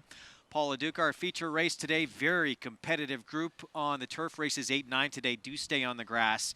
And Big Handsome, this was a horse who was really becoming an extremely talented sprinter. They decided to stretch him out a little bit, and then that's where he kind of fell off. Yeah, and he had a very limited campaign last year as a 4-year-old. If he can get back those good races, and I think he showed real signs of life in his last race at Fairgrounds, he could be very, very tough to beat. No, he can be very, very tough to beat in here. He's got some foes he's got to deal with, obviously. But this is his last start at Fairgrounds that you were talking about. And He comes rolling. He comes rolling. They run the race in 104 in change with Chantel Sutherland aboard, and you get Manuel Franco. And the wild card horse in here is the 3, Emma's, who has never started before. We don't know where we're going to get there, but Big Handsome makes a giant move here. Why he's leaning in a tiny bit? Nobody in this race closed it all. And he came from last, and he was wide the whole way while the horse was wiring the field. And he made a significant run at the end. Not an easy thing to do. I thought it was a very good effort. What I wonder about him was he used to have a lot of speed. Yeah, exactly. What happened to his speed? Not there anymore. Different running style from him, as we've seen him return as a 5-year-old and even late in his campaign as a 4-year-old as well. Want to remind everyone, get signed up, started, play along with Naira Bets. You're in a $25 Derby win bet. If your horse runs second or third, you get that money back. Plus, you get a $200 new member bonus when you use that promo code ROSES. Get signed up, started, bet any track, anywhere, anytime. Naira Bets late pick 5. You got to be a Naira Bets member if you do not live in New York to play this sequence. Starts here in the 6th, taken off the turf. Now just a 4-horse field, and with the Paddock report, let's go to Maggie Wolfendale. Thanks, Greg. And they are on the walking ring here for this open level allowance off the turf. And we do see an MTO as your current favorite. And one of 2 Rudy Rodriguez horses is number 5, Hall Anchor. Now, I know he has that narrow defeat in that claiming championship race. The more to tell behind his stablemate Potomac staring you in the face with that 94 speed figure. And that, if he runs that again, topples this field by several lengths, I should say. But here in the paddock, I'm not in love with what I see. This horse has looked far better in the past. He's carried better flesh, a better coat. It's kind of long and wispy looking. He can win. I totally get it. I just feel as though what I see from him here in the paddock, he looks slightly vulnerable. As we'll check in with the outsider. And when you're dealing with Centennial Farm and Jimmy Jerkins, I never think that they're outsiders, but they are, given Mintz's form. And it seems as though Jimmy has tried every way to avoid New York company and avoid a real, true open-level allowance race with this horse, kind of going down to Laurel, where he was beaten by a 1-5 shot in Taco Supreme, who wired the field that day. And watching that race and seeing what I see from him here, I think a mile suits him down to the ground. He's longer bodied. He's got a long stride to him. Yes, I would have been intrigued to see him on the turf, albeit, but I think this horse looks way better than being, the longest shot on the board. So we'll see what he can do here as he stretches it out to a mile. Greg? Maggie, thank you. So Maggie making a case for the biggest price on the board here in this 4-horse field. Mintz making a much better appearance, returning here as for his 3rd start as a 4-year-old. Son of Candy Ride for Jimmy Jerkins. Well, if he got a new engine, then I guess he has a chance. I mean, he's woefully slow compared to these horses. And I mean, woefully slow. Isn't he, Paul? He broke his maiden going 114. I mean, that's not actually rolling, but, reluctant to load last time. They had trouble loading him a little bit. But the problem is who can run with the 5 early in this race. That's where the other jockeys need to figure out. Yeah, I mean, I guess Mintz is going to be sitting second to the favorite. Yeah. Listen, I don't want to knock a long shot in a 4-horse field, but Mintz is up against this field. And keep in mind, he was the one who was entered this race for turf. All the 1, the 3, and the 5, Hall Anchor, Vincento, and American Power were all entered to run on main track only. Yes. That looks like Oaklawn. Naira Bets, late pick 5. 50,000 plus in that pool and growing as we have the call to post here. And here's one of the other main track only entrants. This is American Power. Jose Ortiz will be aboard for Linda Rice. Once again, the pace scenario is a question. Also, a mile could be a stretch for him, but he's talented. 3-horse, Vincento for Rudy Rodriguez, another main track only. He's really up against the pace, and his best race gives him a chance, but another one whose pace compromised. The one to beat, the main track only entrant, Kendrick Carmouche, looking for 2 in a row on Hall Anchor. Hall Anchor for Kendrick March, like you said. This horse is the horse to catch by far, and that's why he's 4-5. And rounding out the field, the 9, Mintz, Jimmy Jerkins, Dylan Davis for Centennial Farms. Now, if you're using all, you've got him covered. Otherwise, you're hoping he really improves in here. All right, so those who just joined us, Paul LaDuca put together a Naira Bets late pick 5. Paul, what'd you come up with? Well, with these small fields, sometimes you get big price. Yeah, I left one horse out. 1-3-5 in here. The 5's the horse to beat. Then 6-8 in the next race, Planet Trailblazer and Papa Zulu. And then I'm going to go a little bit deeper. I'm not going to let Chad Brown beat me in that turf race 2-4-5. We've had some great weather to keep him on the turf. And then the Elusive Quality, I think, is a great race, 3-5-6. And then the last race, the 5 and the 10. I love the Linda Rice, the 10 horse on the outside. That's Curlin Creek. Jose Ortiz will be aboard. 7-2 morning line. Got to get there first, and maybe a single for many in this sequence. The 5-4, not down to 3-5 on Hall Anchor as we take a look here at American Power. I think American Power is the one horse that has a legitimate chance to beat the favorite because he's fast enough to do it. And sometimes in these small fields, the fields get a little bunched and it helps the closers. Yeah. And I do think Henrik Carmouche would be well suited to let Hall Anchor run a little bit early, not let him bunch. And don't let the horses get brave behind him. Open it up a little bit and make horses like American Power and Vincento have to really run to catch him. No, you're right, because Vincento and American Power by far – Vincento will be dead last in this field, but they by far have the best late kick. So if you bunch them up, it might get those other horses brave. You're right. If you're Kendrick Carmouche, he probably wants to spread this field out and make those guys run early, at least to take away some of the punch late. Meanwhile, look at Vincento. Rudy Rodriguez, 4-1 in here. 2 starts back, was a winner at Aqueduct at a mile.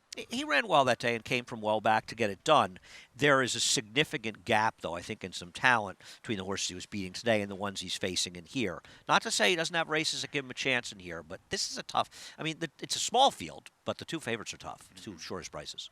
Well, meanwhile, Hall Anchor, he got beat by Potomac, his stablemate in the More to Tell Stakes at Aqueduct, and prior to that, a little bit earlier, late last year, beginning of this year, put together back-to-back wins. Well, he's really come back into his own since he was claimed by Rudy Rodriguez. I mean, obviously, he had fallen apart in his prior barn. Yeah. But since being claimed by Rudy, he just completely turned his life around. It's funny because he claimed for $25,000. He dropped him right down to $12,500. The horse aired. Nobody claimed him, and he's gone on and he's run successive good races. All the starts for Rudy have been strong. He lost the race in the middle of the race where he had to go 22, but he was not giving up. He got ripped at the wire. It was a bad beat, and he's just gotten better and better. Like, he's a tough customer. If you let him on the top of the lane and he's got a clear lead, you look at his PPs, he's tough to go by, and that might happen here. And the only race that he lost for Rudy Rodriguez, only race he didn't run as well because he lost last time, he was stalking a slow pace going a 2-turn mile and 1/8, cruising up on the front end, and he's very dangerous. There's the one that caught Maggie's eye in the Paddock. 5-1. Mintz took him just his second start of his career. He broke his maiden at Aqueduct sprinting, and the first try against Winners came at Laurel, and that did not go well. But he didn't want to load that day either. No, his connections wanted to run him in the turf here, and they're you could argue they're sort of realized that he's a big price in here, and it's a solid purse. It's an $82,000 purse. So even if he runs 4th, he makes himself about $5,000, and that pays a lot of bills. So it's almost a chance. And what if he happens to run 3rd in here? Somebody doesn't run well and he even runs 3rd. Then you're talking about getting $8,000 to $10,000. So economically, it makes a lot of sense for them to stay in. It just doesn't mean that he's a contender in this race. True. Well, let's check in again with more with Maggie Wolfendale. Thanks, Greg. And I want to go back to what you were saying about this horse not wanting to load. And I spoke and caught up with Jimmy Jerkins, and I asked, is that something he has a propensity to do and not want to be at the gate? And he said, absolutely not. I don't know what happened down there at Laurel that day, but we've stood him since. He's been perfectly fine. And then he jokingly said to me, he's probably like most candy rides in which they should be gelded. And having worked with them myself, I can concur with that statement. They are often horses that need a little encouragement to concentrate a little bit better. But I want to check in with Rudy's other horse. That is Vincento in here, reclaimed by Rudy 2 starts ago for Vinny Scuderi. And obviously it's a little bit of a sentimental horse, I'm sure, as the dam Seeking the Silver. She's produced Grade 1 winners, Paula Silver Lining, and Dad's Caps for her owner and, one of them, Dad's Caps, her trainer. And obviously Vincento is half-brother to both of them, so keeping him in the barn made sense. He hasn't been fast enough to beat the likes of Hall Anchor or even American Power as of late, but I just thought that this horse, I don't know, kind of getting back in Rudy's barn possibly, he looks great. Like I said, I'm not thrilled with the way Hall Anchor looks here. He can win. I totally get it, but I was just trying to fish around for somebody else in this small field. Guys? 3-5. Maggie not liking the way that one looks loading up for a horse that probably a lot of people singled in the Naira Betts late pick 5. Yeah.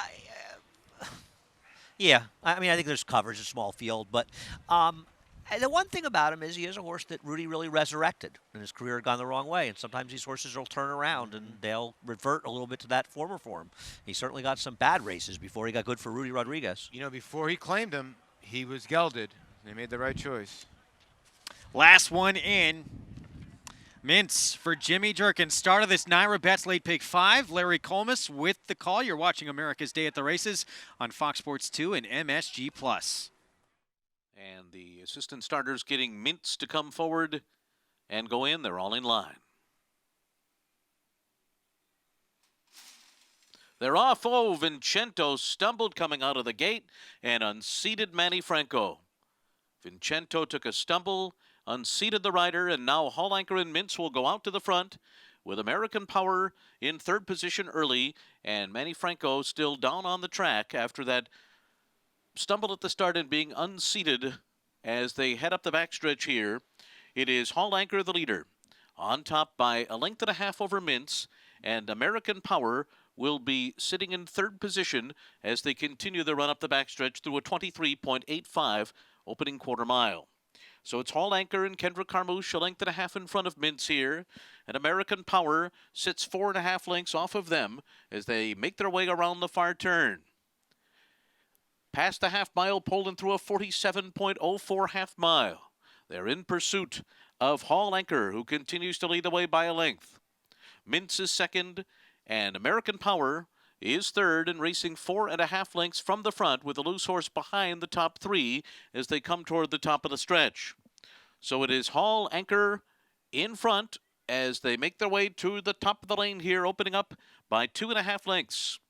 Hall Anchor now 4 in front as they come down to the 8th pole. Mintz trying to hold off American Power with a furlong to run. It is Hall Anchor who continues to have a daylight lead. That loose horse has moved up ahead of the other two as Hall Anchor is geared down and eased up under the wire. Second is going to be a photo here, which is a head bobber, dead tight, maybe American Power. Mintz was right there too. Well, heavy favorite Hall Anchor with an easy win here, back-to-back for Kendrick Carmouche. Obviously, want to get an update on Manny Franco as Vincento dropped him immediately out of the gate. We were told he did as, wow, look at Kendrick double duty, wins the race, and playing outrider as well. But He's Manny Franco did get up, at least we know that much, and he has been loaded into an ambulance. Oh, we'll hope for the best, obviously, for Manny Franco, who's been having an absolutely sensational year. Yeah, and we're going to show you the beginning of the race, and Vincento just had no shot out of the gate. And down the stretch, you can see the 5 just get away from the screw Hall Anchor. And Jose Ortiz was asking American Power with everything he had the one, but they were just not catching this horse. And I don't know that he got up for second. We'll try to look over here at our screen. But he did get up for second, I think, the one horse, but he was interfered with by the loose horse in the stretch, actually. Yeah, that could be such a dangerous situation when there's a loose horse in a race. And that was the case when Vincento, and wow, Manny Franco, he went head first when he fell down. We just saw that off screen here. And it almost seemed like it happened after the start, didn't it? Like he stumbled after the break. He didn't come right out after, at the gate. Well, we'll hope for the best for Manny, and hopefully he'll be back riding. Well, look at Kendrick Carmouche. He didn't catch him, though. Winning the race. Temporarily had him as he plays outrider. But he lost him. I'm going to give him credit for trying, but we're going to have to give him like a 4.5. We'll have to razz him on that a little bit. I think he slowed him down. He was the cop that slowed him down before the other cop got him. He's probably more annoyed that he wasn't able to catch the horse, and then he's happy he won the race. Yeah, right. That's probably true. So, but a lot Kendrick of people out there Carmouche, that think that something happened. Vincento's the starter. He got out of the gate. There's nothing going on there. Yeah. We wish all the best to Manny Franco. We'll try and get you an update on him if we hear anything else. In the meantime, it's Hall Anchor with the victory, 3-5 to kick off the Naira Bet Slate Big Five. We'll have the prices from this race in just a moment. We'll be back with more right after this. You're watching America's Day at the Races on Fox Sports 2 and MSG Plus. Much more from Belmont ahead. This is a colt by Run Happy out of Addison Run. We bred here at Mockra Hall.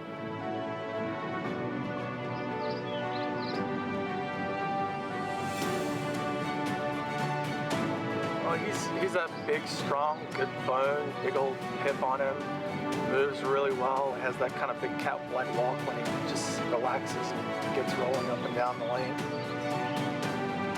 Run Happy, standing at Claiborne Farms.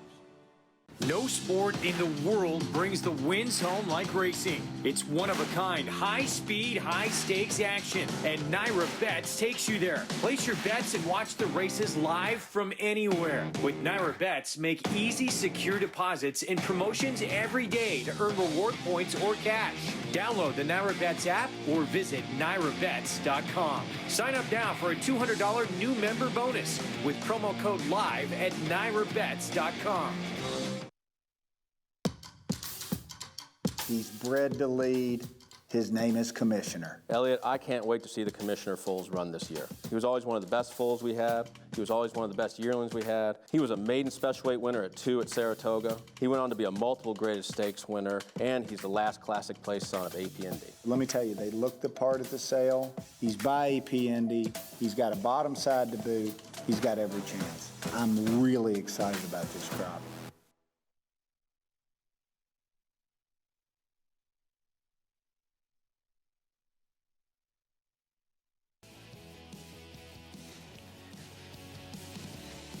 We are back on America's Day at the Races on Fox Sports 2 and MSG Plus. Show brought to you in part by the champion sprinter Run Happy, now standing in legendary stall number 1 at Claiborne Farm for $25,000. Never lost while sprinting. And look at this, dead heat for second. I thought for sure the 1 got second in here. No, dead heat between the 1 and the 9. It just shows you when we watch the replay, looks the 1 got second very, very easily, but no. Dead heat between Mintz, who got the bob of all bobs, but take nothing away from the winner here. Hall Anchor, Bernardini, and the Stormcat mare, Rudy Rod. You're right, and he's done some good things. Now 6 for 19 lifetime. And over $10,000, about $12,000 for Minsk for running today. So Meanwhile, Vincenzo dropped Manny Franco early on out of the gate. With more on Manny Franco, let's go to Maggie Wolfendale. Well, pleased to report here, guys, that Manny Franco just got a ride back in the ambulance. He walked out under his own power. I spoke to him and I asked him, and he said he is okay, and he will get checked out by first aid as a precautionary measure, but looks to ride the rest of the card here. Also, I don't know if you guys noticed, galloping out, Vincenzo went right up to his stablemate, Hall Anchor, with Kendrick Carmouche, and Kendrick actually went to grab him. He is the Cajun Cowboy, for that matter. Slowed him down a little bit for our outrider, Miguel. But Kendrick not afraid to do everybody's job here at the racetrack. Yeah, Maggie, we got to see that and comment on that a little bit, but Kendrick doing a great job right there, showing some nice horsemanship as we take a look at the Naira Bet Slate Pick 5 follow along, close to $100,000 in the pool, and it looks like everybody's still alive. Paul and I are both alive. Yeah, we managed to get Hall Anchor on our tickets. Well done, boys. Paul, great job. Yeah, thanks. You used 3, I used 2. Yeah, I know. All right, 7th at Belmont, mile and a 16th, $12,000 claiming race. Planet Trailblazer, Jason Service, Jose Lezcano, the 1 to beat, but a mild favorite right now. Yeah, and you know, it's going to be interesting between he and Papa Zulu, the 8, who's currently the 3rd choice, but he will be a clear-cut second choice. He's a real second choice in doubles. I'll be interested to see how much money he takes because Papa Zulu is a major threat if he runs his race. And that would be 3 in a row for Kendrick. He'll be on board Papa Zulu. Riding for Danny Gargan there, who is so dangerous. First time in a new barn, and that's the case with that 6-year-old Papa Zulu. As we go to Oaklawn, race 5 coming up here, a maiden special weight, 2-turn mile, and dark corner for Brad Cox, making start number 2 and stretching out. You know, as good as Brad Cox is, here's a stat for you. Maidens stretching out in the dirt in their second start. Brad Cox just 7 for 42, 17%, and an ROI of just over $1 for every $2 bet. Not great stats, but the horse to beat. Well, 3-2 favorite. Dark Corner just went by. We're going quick here. Making their way to the gate. We don't have time for the post parade. There's some long shots here. Wanted to kind of comment on them all, but Paul, who intrigues you of the prices? I picked the race 1, 8, 9. Yeah, I'm Paul. with you, the 8, yeah. I thought that the 1 could use that rail to his advantage, but maybe Million Tails or Simply Put had a shot. Well, Simply Put the 9 on the outside. Yeah, I think Million Tails too, just because Charles Fipke and Steve Atchison and Santana gets aboard. Jack Gilligan was on the horse first time out at Fairgrounds. They gave the horse 1 over to get him to this mile distance. And then the 9 horse for Larry Jones. Larry Jones' horses don't run that bad when they're 4-1 first time out. Look for her to improve on the stretch out. And Simply Put, of course, the same connections. Fox Hill Farm is the maybe Derby favorite in Omaha Beach. And A Million Tails, the one thing I didn't like about the 8 A Million Tails, though I did pick him second here, is entered in a turf race first time. Now, maybe it was an MTO, but I always don't like that, when you see him entered for turf first time. Yeah. But maybe an MTO, I don't know. Vic Stauffer, he will have the call. Race 5, Oaklawn Park here from the inside post, Dark Corner, the one to beat for Brad Cox.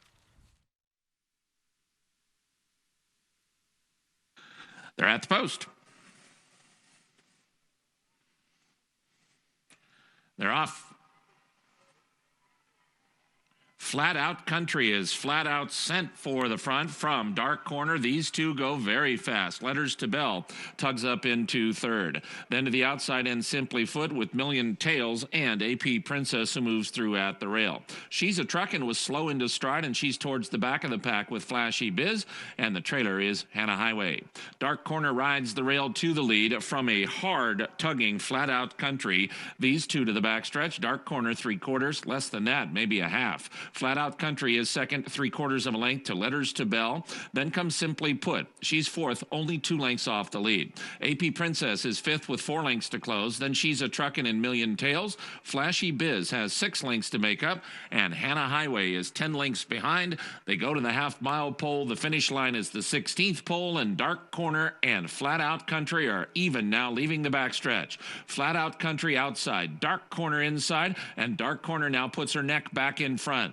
Letters to Bell is still there, only a length from the front.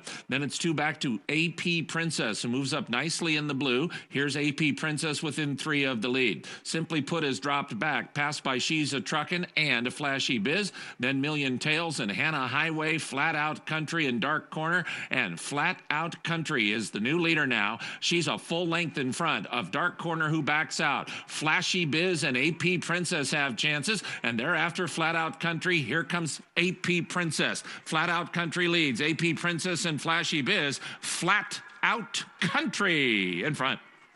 Flat Out Country beat Flashy Biz. AP Princess was third, close for fourth.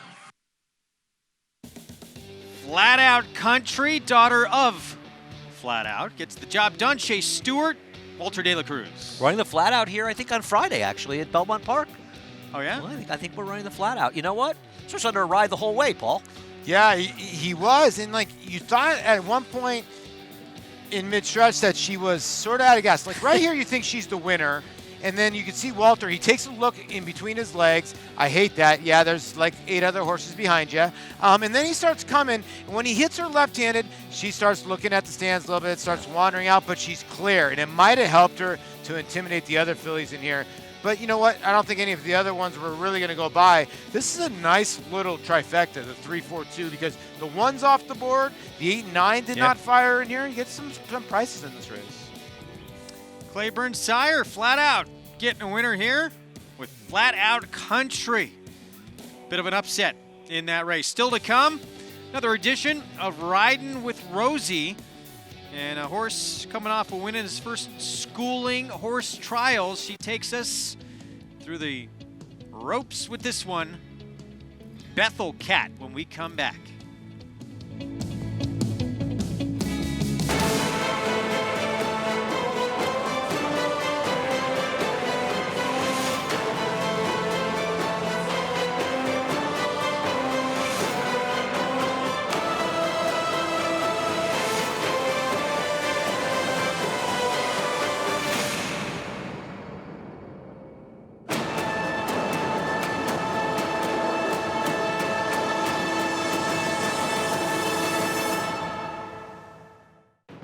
Eclipse champion Blaine was considered by many as the breakout stallion of 2018. His top runners included Grade 1 winner and Eclipse Award finalist Marley's Freedom, plus Grade 1 winner Fault and graded stakes winners Maraud, Beyond Blame, Miss Kentucky, and Blamed. His yearling sold up to $500,000, and his sensational daughter Fault brought $1.2 million at the November sale. Outstanding results, outstanding value. Blaine, standing at Claiborne Farm. No sport in the world brings the wins home like racing. It's one-of-a-kind, high-speed, high-stakes action, and Naira Bets takes you there. Place your bets and watch the races live from anywhere. With Naira Bets, make easy, secure deposits and promotions every day to earn reward points or cash. Download the Naira Bets app or visit NairaBets.com. Sign up now for a $200 new member bonus with promo code LIVE at NairaBets.com.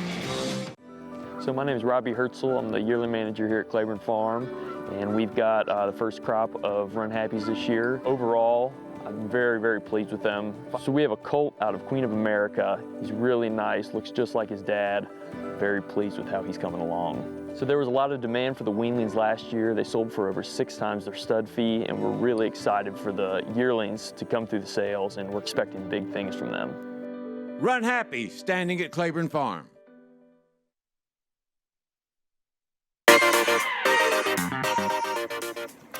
The best weather is vest weather. Loving my Breeders' Cup Cheval Collection vest. And the 8 o'clock hack. Here we have Bethel. He's coming off of his big win in his first schooling horse trials. And, whoop, scary something. After his horse trials, he got a little bit of body work done and became a hack master, getting lots of time hacking out across the country, and ditches, banks, streams, all that stuff we didn't get a whole lot of in Louisiana. He's doing just great. We're actually back on the flat work schedule and hacking over to do some flat work. And Bethel's doing great. Hope to see you all back for our next video. Thank you, Rosie. Bethel Cat actually went first time out at Keeneland. He used to be in the barn at Graham Motion. Back on set with us, Hall of Fame jockey Gary Stevens. Good to have you back as we're rotating guys in and out, going to the bullpen. We've sent Paul LaDuca off for a little break, and we're getting into the meat of our card now at Belmont. I told them to go get some sunshine on the other side of this grandstand. It's about 30 degrees warmer over there, and I needed it. I'm glad to be out of the bullpen, though. It's like two different countries here, Yes, right? it It's is. this side of the track, and it's that side of the track. Still have our feature to come at Belmont. Meanwhile, back at Oaklawn, we do have an objection in the race that we brought you back in race number 5. Waiting to see what happens here. 3-4-2-6 unofficially, and all top couple flashing here. Looks like he's going to get back on the horse. He was just shaking. De La Cruz was just shaking hands, and they didn't take him down. He was well clear when that horse was zigzagging in front. Intimidation is not a rule for taking horses down like that, as long as you're clear, and he was clear. But, yeah, that one a little green coming down the stretch.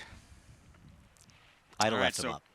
Flat out country You know with what? the win. I would have left him up. No, I would have left him up. Yeah, I agree with you completely. You didn't have a bet down that one, did you? No, I'm not that smart. I think I picked the chalk. Finishing now. I beg to differ. 8th timeout. This horse breaks through and gets that maiden score. And we do have prices now for Flat Out Country's win. Wins for 7 Cedars Farm, Shea Stewart, and again, Walter De La Cruz aboard for the win. $10.80 for the victory. A couple of prices underneath as well. Healthy trifecta there for $2. Comes back $362.80. Let's set up race 6. 3/4 of a mile and an allowance optional claiming event. 6-shooter. Paul Holthus trainee, son of Trap Shot, who's a former stakes winner and won the big drama at Delta Downs to start off 2019, favored. We're looking at Oaklawn right now. Yeah, I think this horse is very dubious. This horse is running a lot. You know, they ran him in the Arkansas Derby a couple of weeks ago, and I just wonder if I trust him to come back on the short rest, cutting back. Meanwhile, back at Belmont, Pick 4 starts here. Of course, the second leg of the Naira Bets late Pick 5. And that is a look at Kenyon, the 3. 13-1 long shot, but There in the barn, in the stall, the 6 horse, who was our favorite at 5-2. And here, Planet Trailblazer, Jason Service, Jose Lezcano, looking for career win number 6, and had reeled off 3 in a row before finally getting beat back on March 2nd. He really seems to be in career form as a 6-year-old. I wonder, though, if he gets better with an extra half a furlong. He has won, though, at 1 1/8 at Saratoga. Possibly. There's a number of horses taking class drops in here. Wide open race. Lukewarm favorite right now is the 6-horse Planet to Trailblazer.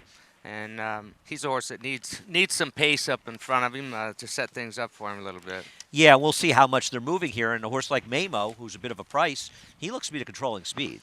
Here's Planet Trailblazer, though, and this was 2 starts back, and this was his 3rd victory in a row, and it was at this level, and it was convincing. Yeah, I mean, he's beating slightly tougher here. He beat his stablemate who'd go on to win the Kelly Kip. Oh, and H-Man, I agree. But Yeah? H-Man's a horse who's better going shorter. You know, and H-Man was going, in those races, those Kelly Kip, those stakes were starter allowances, to be fair. He'd win 2 of his next Gary? 3 starts, including that stakes race. Gary? I'm in agreement with what both of you are saying. I'm looking at the form of this race, and there is other speed in the race.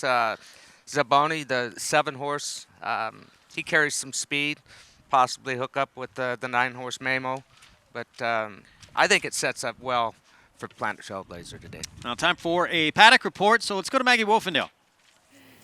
And Greg, we'll check in with your current favorite. That's number 6, Planet Trailblazer. And at first, I kind of agreed with Andy that this might be a little bit too far for him. He's probably that 7/8 to a mile horse. But actually, since I haven't seen him in a while, if it's possible for a 6-year-old to even grow more, he has.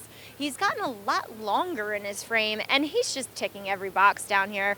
I think he's going to be very formidable in this spot, and he just makes a lot of sense here. Those front advantages stay on, but they've been on every start for Jason Service so far. Now, moving on to an interesting horse. A little bit of a suspicious drop down with number 8, Papa Zulu. This horse was acquired at the Keeneland Horses in training sale, horses of racing age, if you will, for $37,000. Now he shows up for $12,500, and that sale was earlier on this month. So I don't really know what to make of that. Physically here, though, he looks fantastic. I mean, Danny Gargan is a guy whose horses typically look really, really good. And this horse is that. He's very fit. He's very well defined. Another one that looks apart here. Now, I don't know why he's in for the 12-5, but relative to his competition here in the paddock, he looks as though he should be a major contender in this spot with Papa Zulu, Greg. He does indeed. 4-1 on the board right now. Again, Kendrick Carmouche looking for 3 in a row. And here's a look at Danny Gargan, trainer switch on dirt over the last 5 years. It is a formidable win percentage. It really is, and it shows how he wins with these kind of trainer changes. And he also, with claimers, he has a positive ROI of 220, a slightly less of a stat, but it's still a strong one. And really, any time as a trainer, your ROI is over $1.80. Yep. You're doing well because you're well covering the takeout. He's having a great year so far, and got a Derby contender in Tax, who I give a good chance in the Kentucky Derby this year after his 2nd place finish in the Wood. I just feel like this horse will be a much shorter price than 7-2 if he's going to win today. All right, at his morning line right now. We'll see what happens. Papa Zulu, the 8-horse, and the 6 Planet Trailblazer, the 2 to beat in the first leg of our late pick 4. We'll be back. So my name is Robbie Hertzl. I'm the yearly manager here at Claiborne Farm, and we've got the first crop of Run Happies this year. Overall, I'm very, very pleased with them. So first we have a colt out of Rapid Repair. He's a really nice colt. Very happy with how he's come along as a yearling. So there was a lot of demand for the weanlings last year. They sold for over 6 times their stud fee, and we're really excited for the yearlings to come through the sales, and we're expecting big things from them. Run Happy, standing at Claiborne Farm. No sport in the world brings the wins home like racing. It's one-of-a-kind, high-speed, high-stakes action, and Naira Bets takes you there. Place your bets and watch the races live from anywhere. With Naira Bets, make easy, secure deposits and promotions every day to earn reward points or cash. Download the Naira Bets app or visit NairaBets.com. Sign up now for a $200 new member bonus with promo code LIVE at NairaBets.com. For a commercial farm like us in Frankfurt Park, you have to get value for money. Uvetzi won a grade 3 in California. Big performance by Uvetzi. And then we bred Take Charge Paula. Take Charge Paula with the win. When we can get some of these WinStar dollars, as far as we're concerned, it's the same as real money because we're just putting it back in again there for the coming year. Over the next couple of years, I think it's going to become even more important.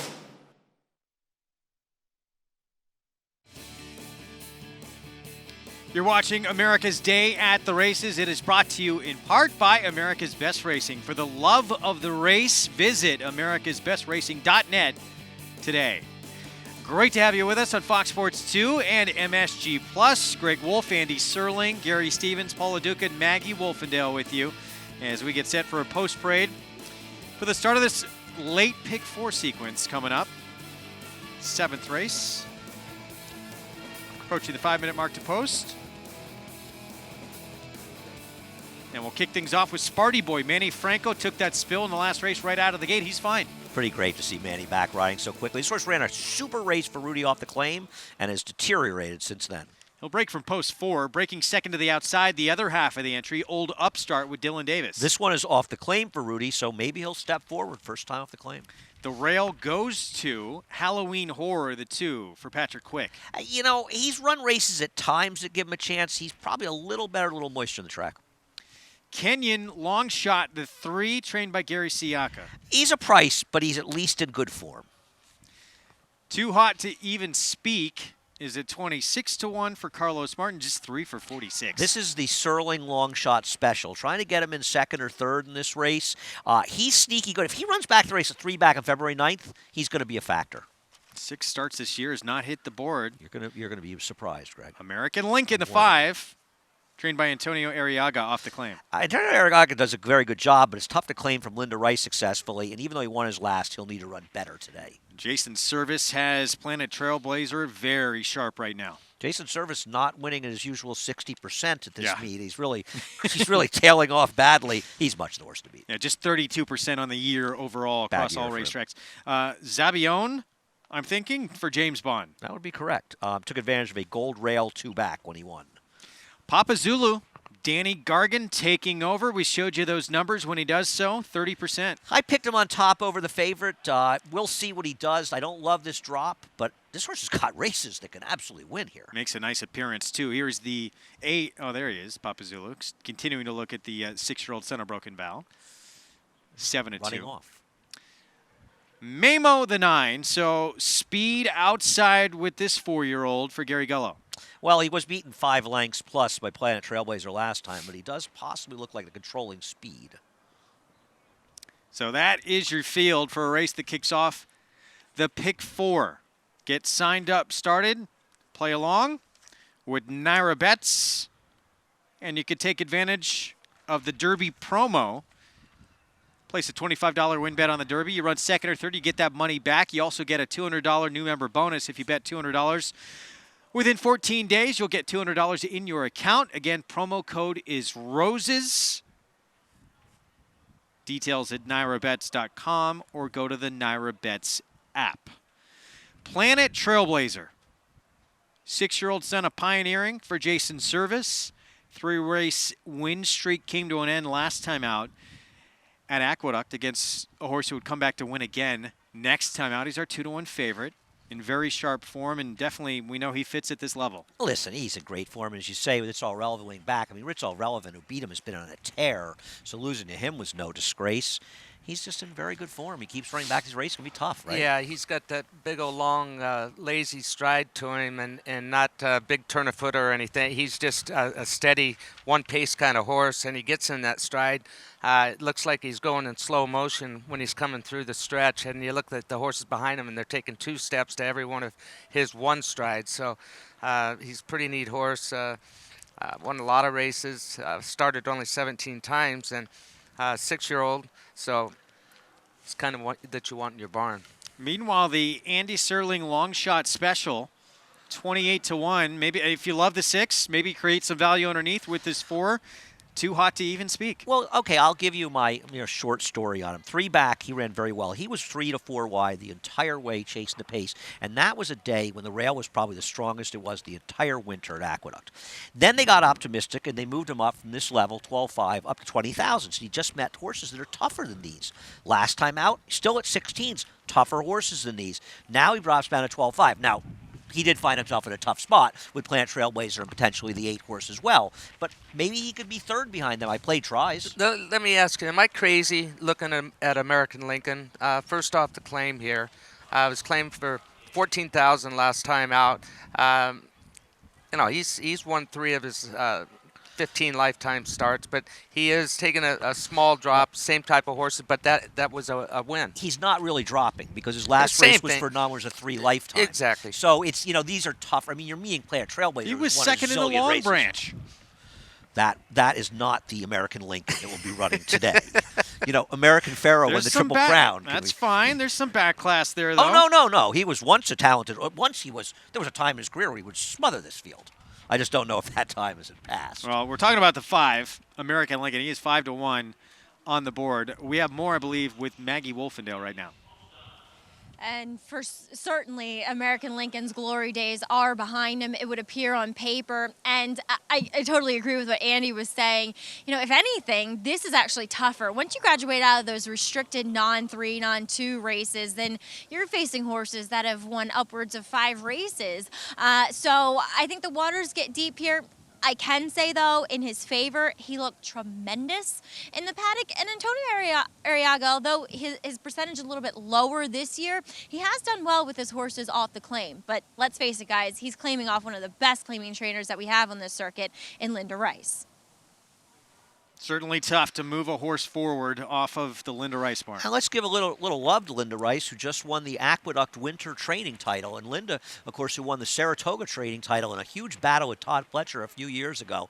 Linda does an absolutely sensational job, not only of training, but spotting her horses consistently. Yeah, and talk about consistency. She is consistent because she spots them where they need to be spotted. Her horses are always in great shape. They look good, and she just does a unbelievable She's job. always thinking, she's always thinking about the right time to run horses and stuff. I can't say enough about the job she does. Favorite steps in line, Planet Trailblazer from post 6, 9 to 5 on the board right now for Jason Service and Jose Lezcano. We kick off the late pick 4. You're watching America's Day at the Races on Fox Sports 2 and MSG+. Larry Comas, the voice of horse racing's Triple Crown, with the call. Race 7 from Belmont. And they're all in line.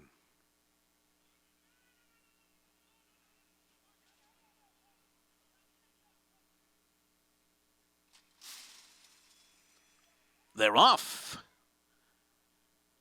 A sharp beginning for American Lincoln, Zabayone, and on the outside it's Mimo.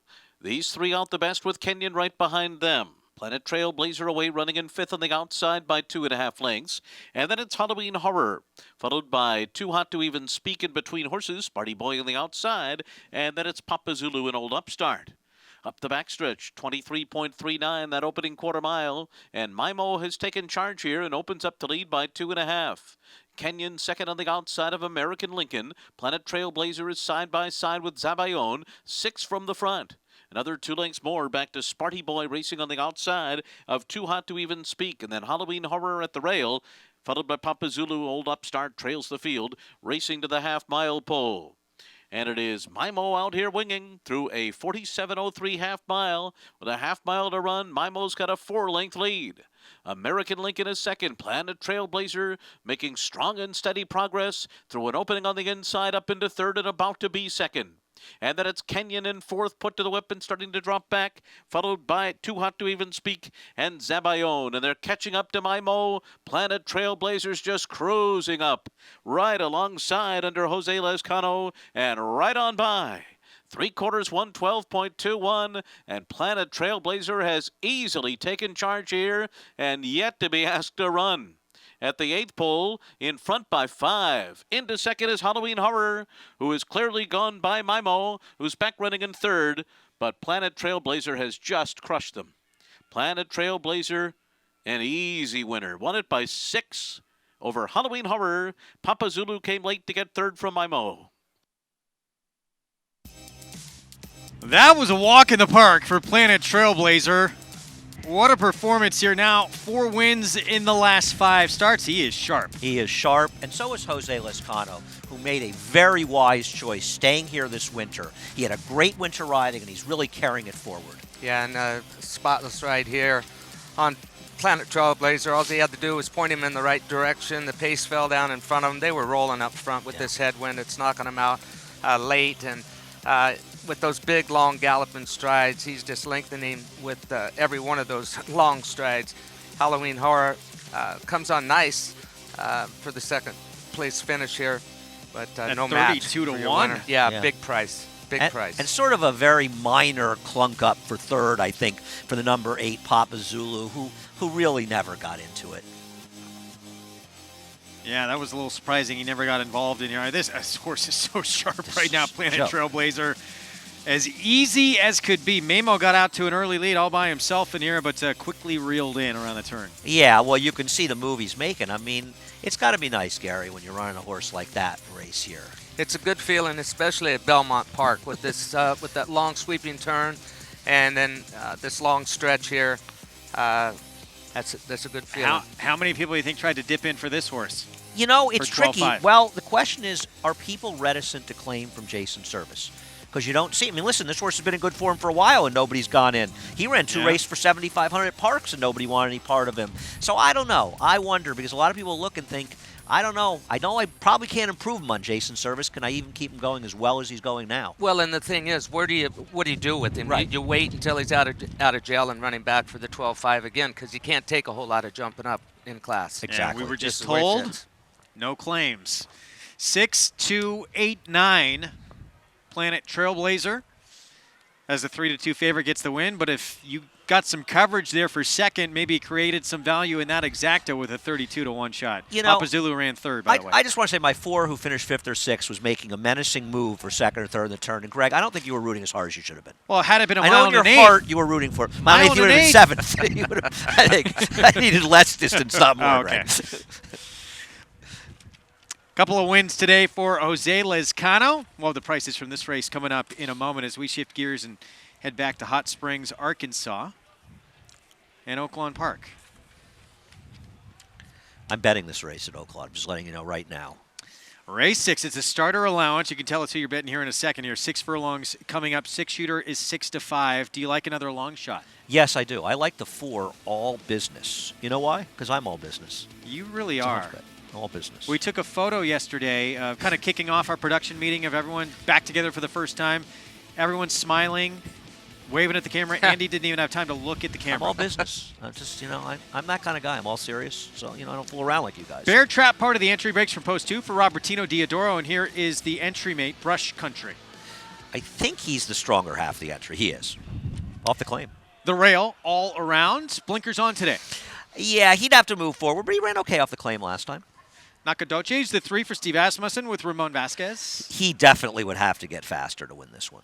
Andy's 4, all business, blinkers on. Turn back. Ran very well 2 back sprinting. 16 to 1 right now. He was 8 to 1 morning line. Drops down in class as well. Headland, the 5, Steve Hobby at his morning line of 5 to 2. Tell you, this horse is in raging form with 4 straight wins, fast or dry, doesn't matter. Yeah, did it on a sloppy track last time out in the mud. Fast track as well. BB Dude, the 6, just recently gelded. What can I say? 6 to 1. It's Steve Asmussen, Ricardo Santana Jr. Honduras, the 7 at 22 to 1. Yeah, he's going to be a little tough here. Sharp trainer, though. He's a mate. He's never finished first in a race. And, yeah, got his win via More purse money. Yep. Then ran back in the second maiden race. They length. must not have adjudicated that. 6-shooter. Even money, short price, and as mentioned earlier, this horse was on the Derby trail for a little while. You know, Gary, I actually want to talk to you about this one. I mean, do you feel like they're just running back really soon with a horse that tried the Arkansas Derby 2 weeks ago?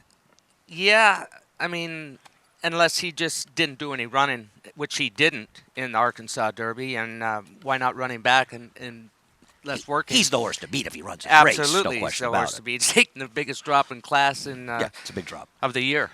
No one else in here were in grade ones, were Rather they? large when against Omaha Beach last time out. We're going to check in now with Nancy Holthus. Thanks so much, guys. Well, I can actually answer that question for you. Kind of the purpose of this race was to get a little confidence booster in him. He has been facing some of the toughest 3-year-olds in the country, and I think it's easy to say that the Arkansas Derby really didn't take anything out of him. He did face some tough runners, and he never really fired in that race. He absolutely hated the kickback of the slop coming back at him, as he is a true closer. So I think today is going to be an easier event for him. That is very plain to see. So I think it's going to be a nice way for him to kind of get that boost back in his step. He has run a pair of 4ths in the Smarty Jones and the Grade 3 Southwest. He does shorten back up to today's 6 furlongs. The distance he ran 3rd in the Gazebo just got nailed for 2nd to Gray Attempt, who does return later today in the Bachelor. Next, going to take a look at the number 6, BB Dude. It's interesting as they kept him pretty far away from the rest of the field during the post parade early. He kind of has rejoined the pack. So he does make his 3-year-old debut after a 6th place effort in mid-December at Remington, facing non-2 allowance, optional 75 company. He pressed the pace early, actually was forced to steady, ran 6th, but was moved up to 5th by way of DQ. He is a 2-time stakes winner, but as you guys mentioned, he has been gelded since. Asmussen also sends out the number 3, Nacogdoches. There is a filly in here, guys, with the number 5, Headland. She actually takes on the boys for the first time in her career. She's hoping to stay undefeated locally and earn 5 straight victories, 4 of those at the meet. She does have very impressive natural speed, but she doesn't have to have the lead to get the job done. There's not a lot of speed in the field, so she could easily find herself on the front end. Obviously, I'm rooting for the Holthus horse, guys. David Cohen looking for his 3rd win on the afternoon. Santana, who rides the number 6, BB Dude, looking for his 2nd. And this is a jockey race that could come down to closing day. We all know Santana is going to be in Louisville next Friday and Saturday, mounts in the Oaks and Derby. And David Cohen is staying here looking for his 1st local title. Greg? All right, we'll definitely keep our eyes on that. Yeah, it's all in the family with Nancy and husband Paul with 6-shooter, the favored, even money favorite there on the outside. But we'll see that filly as she is quick, the 5, Headland. She'll be taking on boys for the first time today. What about this 4-horse we were talking about off camera? All business. It's just, you look at this horse, it really woke up in the 2nd start and first start for William Fires, right? With a nice 75 buyer and a good 4th place finish. And then they tried to stretch the horse out. Well, he's a closing sprinter. Now they cut back in distance. Now, Nancy mentioned this, I agree. Not a lot of pace, but a price, why not take a shot? At least use him in exacts or tries. Big drop here. We'll see what happens with the 4 all business. The 8, though, 6-shooter, the 1 to beat. Coming out of the Grade 1 Arkansas Derby, going up against Omaha Beach in that spot. Vic Stoffer with the call, race 6 from Oaklawn. They're at the post. They're off. Headland wins the break from BB Dude and Honduras to the outside. Brush Country and All Around are next. Then Nacogdoches and 6-shooter with All Business, and the trailer is Bear Trap. It's Headland up the backstretch, a half length in front of BB Dude in 2nd. Brush Country tugs up into 3rd now, and 2 from the front, All Around just inside of him. Nacogdoches about to join Honduras. They're both 5 from the front. 6-shooter has 6 lengths to make up. He's a length in front of Bear Trap, and the trailer is All Business, and the leader is Headland, and the filly is showing her heels to the boys right now. Headland goes around the far turn with a 2-length lead on BB Dude. Then comes All Around and Brush Country. 6-shooter is 5th now on the move, 3.5 off the lead, and they run to the top of the stretch, and Headland is still strong up front. Headland leads by a solid 3 lengths. BB Dude, 6-shooter, and Brush Country are next. Then Nacogdoches. Headland to the final furlong, trying to be the 2nd 4-time winner at the meet, and it looks like she's going to get the job done. Headland is 3 in front of Brush Country and All Around. How about this filly beating the boys? Headland, yes. Headland to beat All Around. Brush Country is 3rd, 6-shooter 4th, and Nacogdoches finished 5th. 5 straight wins for Headland, and the filly taking it to the boys here in the 6th at Oaklawn. She's a cool horse. I gotta love a horse like this, Gary. Yeah, Headland. Steve Hobby's won now 6 races at the meet, and she's won 5 of them. Incredible. Good horseman. 5 wins from 9 career starts. We're going to take a break. Shug McGahee got his first taste of Derby glory with Orr back in 2013. Now he wants some more. Can Code of Honor deliver on Derby Day? We'll talk about it next. No sport in the world brings the wins home like racing. It's one-of-a-kind, high-speed, high-stakes action, and Naira Bets takes you there. Place your bets and watch the races live from anywhere. With Naira Bets, make easy, secure deposits and promotions every day to earn reward points or cash. Download the Naira Bets app or visit nairabets.com. Sign up now for a $200 new member bonus with promo code LIVE at nairabets.com. Warfront has sired 8 champions and 10 millionaires. Recent Grade 1 winners include Homesman, Fog of War, Lancaster Bomber, and European champion U.S. Navy Flag, plus 2019 Kentucky Derby hopeful War of Will.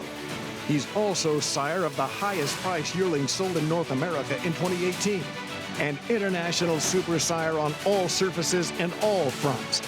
Warfront, standing at Claiborne Farm.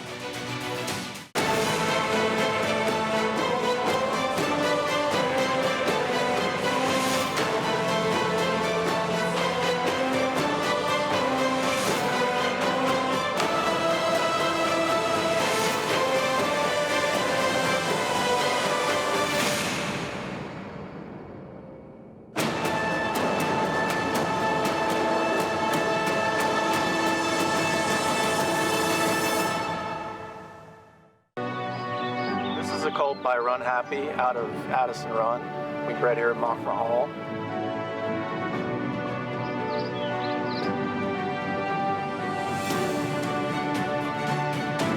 Well, he's a big, strong, good bone, big old hip on him. Moves really well. Has that kind of big cat-like walk when he just relaxes and gets rolling up and down the lane. Run Happy, standing at Claiborne Farms. Back on America's Day at the Races, tickets to the Belmont Stakes Racing Festival. They are going fast. Enhance your experience with one of our all-inclusive premium hospitality packages. You can buy tickets or reserve your seats at Ticketmaster.com or BelmontStakes.com. Belmont Stakes, where champions are crowned. Let's give you prices from back at Belmont in Race 7. Planet Trailblazer with the ease, getting it done here, winning for the 6th time in 18 starts. Just a win machine, this horse. Really is remarkable, the turnaround for him. I know it's lower level races, but he's been very good. 4 wins now in his last 5 starts.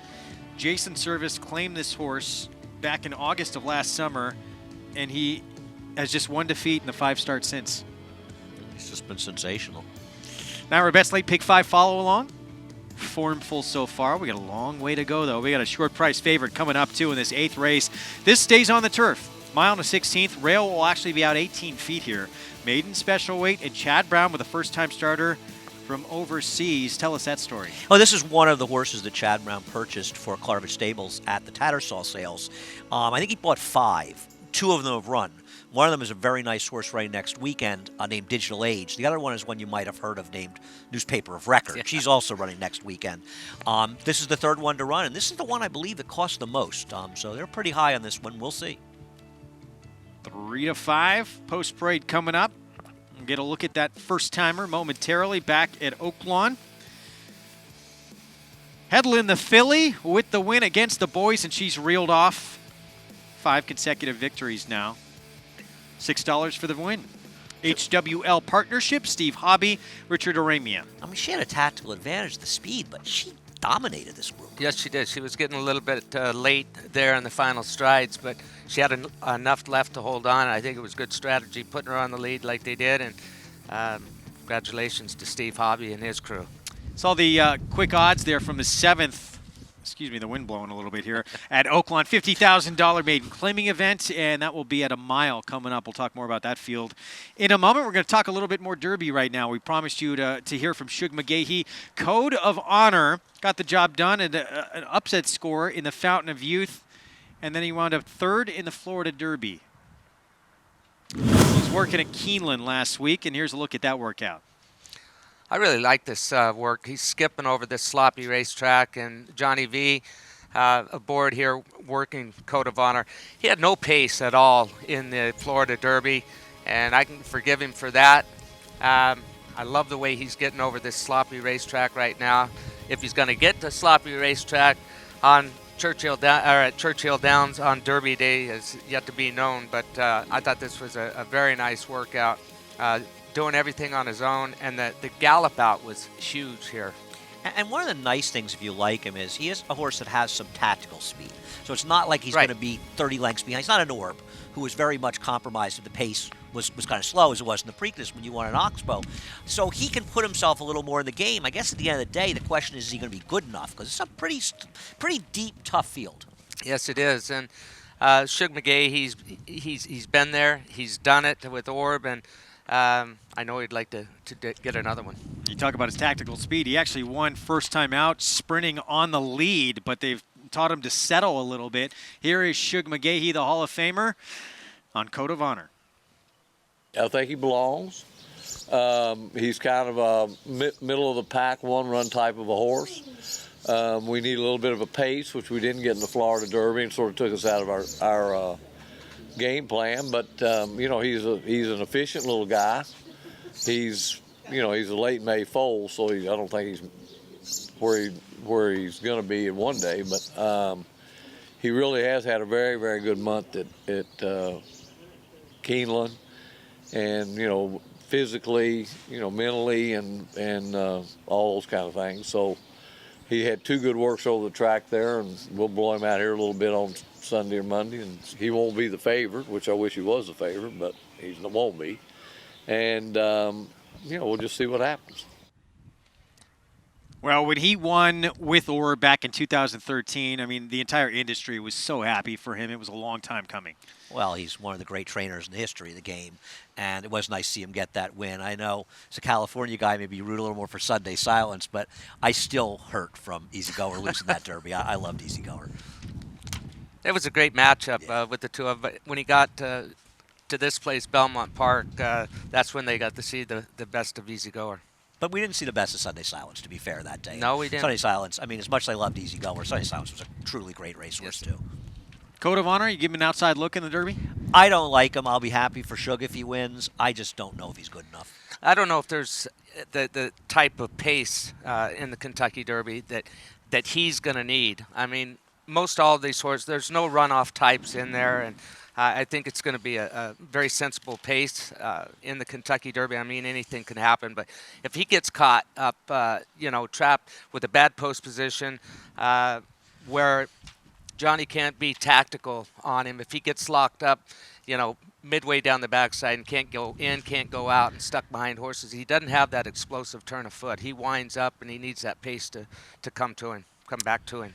Back here at Belmont Park in the 8th coming up, the highly regarded value proposition, one of two in this race for Chad Brown. This is the first-time starter. He went for $556,000 at the Tattersall's sale. One to beat on the board right now. It's time for a Paddock report. Let's go to Maggie Wolfendale for more.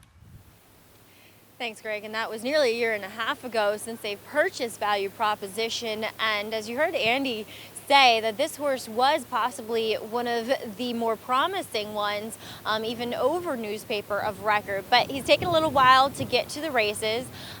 He's professional here. Obviously, he's well spotted, being a son of Din Silly, out of a mare who's been a great producer. I think 4 of her 5 horses that have run have been winners, including a sister who's been a multiple great group stakes winner in France and in England. So there's enough pedigree. Obviously, they paid enough for him as well. Extremely professional, very classy here. Physically, though, he can win. I get it, but I'm not drooling over him here as a very well bet first time starter, as I would kind of hoped I would be, but we'll see how he does. I can definitely see him in the winner's circle, but I also wouldn't be surprised if maybe experience is a hurdle that he has to overcome here today. And his stablemate, Hizam, is trying the turf for the first time, coming out of a sloppy track effort, going a mile first time out. And I remember he had a stablemate in there who was well bet and well regarded as a 3-year-old, and he did no running that day. This horse looks fantastic, but he's not screaming turf by any means. We'll see. I mean, I think he isn't taking that much money, and I think that's kind of indicative of probably his chances here today. Horse that I'm really interested in and will be my selection is number 10, Overbold. I'm sure the guys will elaborate a bit on this horse, but completely eliminated about the 3/8 pole last time out at Gulfstream Park for trainer Belmont. This is a big, beautiful son of Uncle Mo, just really scopy and beautifully balanced, really well conditioned too, extremely fit. So he has that experience edge over the well-bet and well-regarded firster in here. If anything compromises value proposition, I think it is Overbold who steps into place and may find his way to the winner's circle here and start number 4. Greg?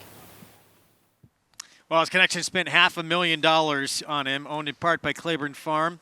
Jump Sucker Stable as well, 7-1 on the board, and this will be start number 4. His race 2 back was okay in that he lost to not only Clint Maroon, who's won 3 straight now, including our stake last weekend, but the second place finisher was a highly regarded Chad Brown first-time starter. Last time out, he just got absolutely eliminated with 3/8 of a mile to go and lost every chance whatsoever, and he still didn't run that slow a figure. I don't like that the third-place finisher of that race came back and lost the short price at Keeneland yesterday, but he is my second choice, and I'm going to basically cement a 4:10 exactly. Yeah, it was basically a non-race for him, and like you said, the figures weren't that bad for the way he got eliminated. And I'll tell you what, he looks the part. Big, handsome colt, and Billy Mutt's bringing one over that's ready. Yeah, I'm going to hope he can run well in here. The other thing is, I'm not thrilled with this 5-horse Downside Risk, who could well be the second choice. I know his race in Florida looked pretty good on paper, but I feel as though he actually was running against weaker races. Well, here's a look at his 2 starts. He has not got out well in either of them. That was first time out. And things went bad again in the second start. And let's be honest. I mean, Gary, you've ridden plenty of horses. Horses that get left, they just keep getting left. Continually. That's exactly what I was going to say. It's a bad habit to get into, but once they get into it. But to be fair, they were only 2 starts. He was squeezed in one of those, or actually shut off. But he causes his own problem. If you get away from there slow, horses are going to come in. Horses are going to go out. So. For my money, I mean, I like the way he finished in both races. Yeah. But to be honest with you, I think he has the ability, but he's got to get out of the gate, because the way this field looks that we're looking at here with a couple of these first-time starters, he's going to have to get out. He can't afford to get left again. And this is a weird course. These mile and 16th races on the inner. You get left here and a little shut off, you can find yourself extremely compromised. Agreed. Yeah, the starting gate begins right on the turn and can really leave you in a precarious position here. So we'll see. Third time out. Maybe he's figured it out. We'll wait and see. Here's a first-time starter as we kick off our post-parade with Zorbed, a son of Orb for Rudy Rodriguez. You know, there's just not a lot of turf pedigree, at least in the dam side, and also a 4-year gap from the last foal from this dam. 8-1 on the other Chad Brown starter, Hazam, making start number 2. He actually debuted on a sloppy main track. Well, Bernardini, the sire, not a great turf sire, but the dam is a half to the mighty Patio Prado, who was a terrific turf horse. Value proposition, 4-5. Highly anticipated debut for Chad Brown, Klarovich Stables. A half to a very talented runner over in Europe, and they paid a lot of money. These horses bought in Tattersall have been runners. Start number 3 for the horse we just showed you has trouble getting out of the gate here, Downside Risk. Right. If she can get out of the gate, she's going to be much tougher in here. This could be a tough spot, though. Tariff Tantrum, big price, 35-1 for Patrick Kelly. Yeah. Big price for half to Kodiak Cowboy, though. Very good dirt horse. Dylan Rocks. Dylan Davis rides. This horse actually ran extremely well. Really improved first time out on the turf. I still think he's in an ambitious spot. And Overbold on the outside for Belmont and Junior Alvarado. This maybe a little bit of a price player in this race. His race in Florida, they're okay in the trouble last time we talked about. Still to come, our feature race, the Elusive Quality and Therapist. Undefeated on the turf at Belmont. perfect 3 for 3. Recently gelded, returns for his 4-year-old debut. Can he add another stakes to his resume for Christophe Clement?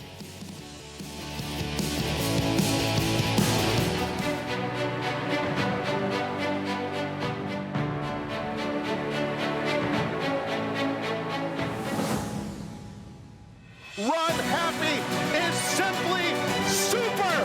He polishes off an outstanding campaign with a dominant victory in the Malibu. No medication, no problem. Run happy, standing at Claiborne Farm. No sport in the world brings the wins home like racing. It's one-of-a-kind, high-speed, high-stakes action, and Naira Bets takes you there. Place your bets and watch the races live from anywhere. With Naira Bets, make easy, secure deposits and promotions every day to earn reward points or cash. Download the Naira Bets app or visit NairaBets.com. Sign up now for a $200 new member bonus with promo code LIVE at NairaBets.com. America's Day at the Races brought to you in part by Claiborne Farm. 100 years of doing the usual unusually well. Claiborne Farm going to have a runner coming up in this 8th race ahead in Overbold. Son of Uncle Mo on the board at 6 to 1. I want to remind everyone tomorrow we'll have Jonathan Kinchin live on site from Lone Star, and that's part of our cross-country Pick 5. It includes Belmont Park as well. Features the Grade 3 Steve Sexton Mile from Lone Star. Sequence starts in the 7th at Belmont. That's 4:45 Eastern. You can place your bets on Naira Bets or visit naira.com/cross-country for details. Looking forward to that coming up tomorrow. We hope you join us again tomorrow afternoon and get down in that cross-country Pick 5. This race coming up, 4 to 5 on the first-time starter, value proposition, debut for Chad Brown. 3 to 5 now. Yeah, clicks down I another mean, they're notch. betting the horse like he's really a good thing, and that may very well be the case. To be honest with you, I really haven't had long discussions with Chad Brown about this horse, at least recently, but I have to imagine this horse is a runner. Paulie went for the other Chad Brown. His arm. It's at 9 to 1 right now. Spent a pretty penny on that one, too. $360,000 purchase. Keeneland, November 2015 sale. The one horse Zorbed, another one that they paid a pretty penny for, $325,000 for that one. And there are some the Orb sold very well a expensive couple horses years here, ago. yeah. Very, very well. And we saw some Orbs running very good on the turf early on. Let's get final thought here from Maggie Wolfendale as they get set to load up. As we see him circling there on the track, right before going on to the turf course here, they kind of break on that kind of dog leg of the 1/16 on this inner turf course. And we'll check in with the horse that you guys are talking about that has some trouble getting out of the gate. That's number 5, Downside Risk, who, as far as form is concerned, has run the fastest races. Now, Jose Ortiz immediately broke him away from the pony. He is familiar with this horse, and he's given him an energetic warm-up in his, plea to try to get this guy out of the gate to get those juices flowing, because I'll say in the paddock too, he was really quiet. I mean, this is just a laid back horse. So hopefully he does break sharply and at least with the rest of the group here today. I'll be honest, he wasn't a standout by any means. I kind of, as far as looks are concerned, ranked him almost 3rd. But we'll see what he does here for Barkley Tag. Greg? Maggie, thank you. Yeah, Jose Ortiz, he's been on board for each of those first 2 starts when he broke a little tardy. We'll see if the 3rd time out he has overcome that here. Favorite, the 4-horse value proposition. First time out for Chad Brown, highly regarded, went for more than $500,000 at auction. Here we go with the 8th from Belmont on America's Day at the Races. The voice of horse racing's Triple Crown with the call, Larry Colmus. They're all in line.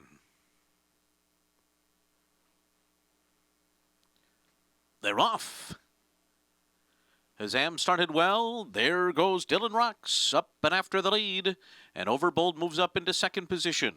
And then it's Hazam 3rd on the inside. Tariff Tantrum 4th by another 2. Then Downside Risk and Value Proposition. They are right together with 5.5 lengths to make up early on. Slow into stride early is Zorbed, who is trailing the field onto the backstretch.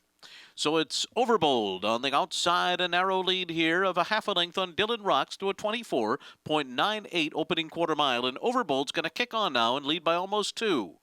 And then it's Tariff Tantrum, 5 lengths from the front, running in third. Hazam is fourth, followed by Downside Risk. Value Proposition is 8 lengths behind at this stage of the race, and 3 clear of Zorbed, a fellow first-time starter.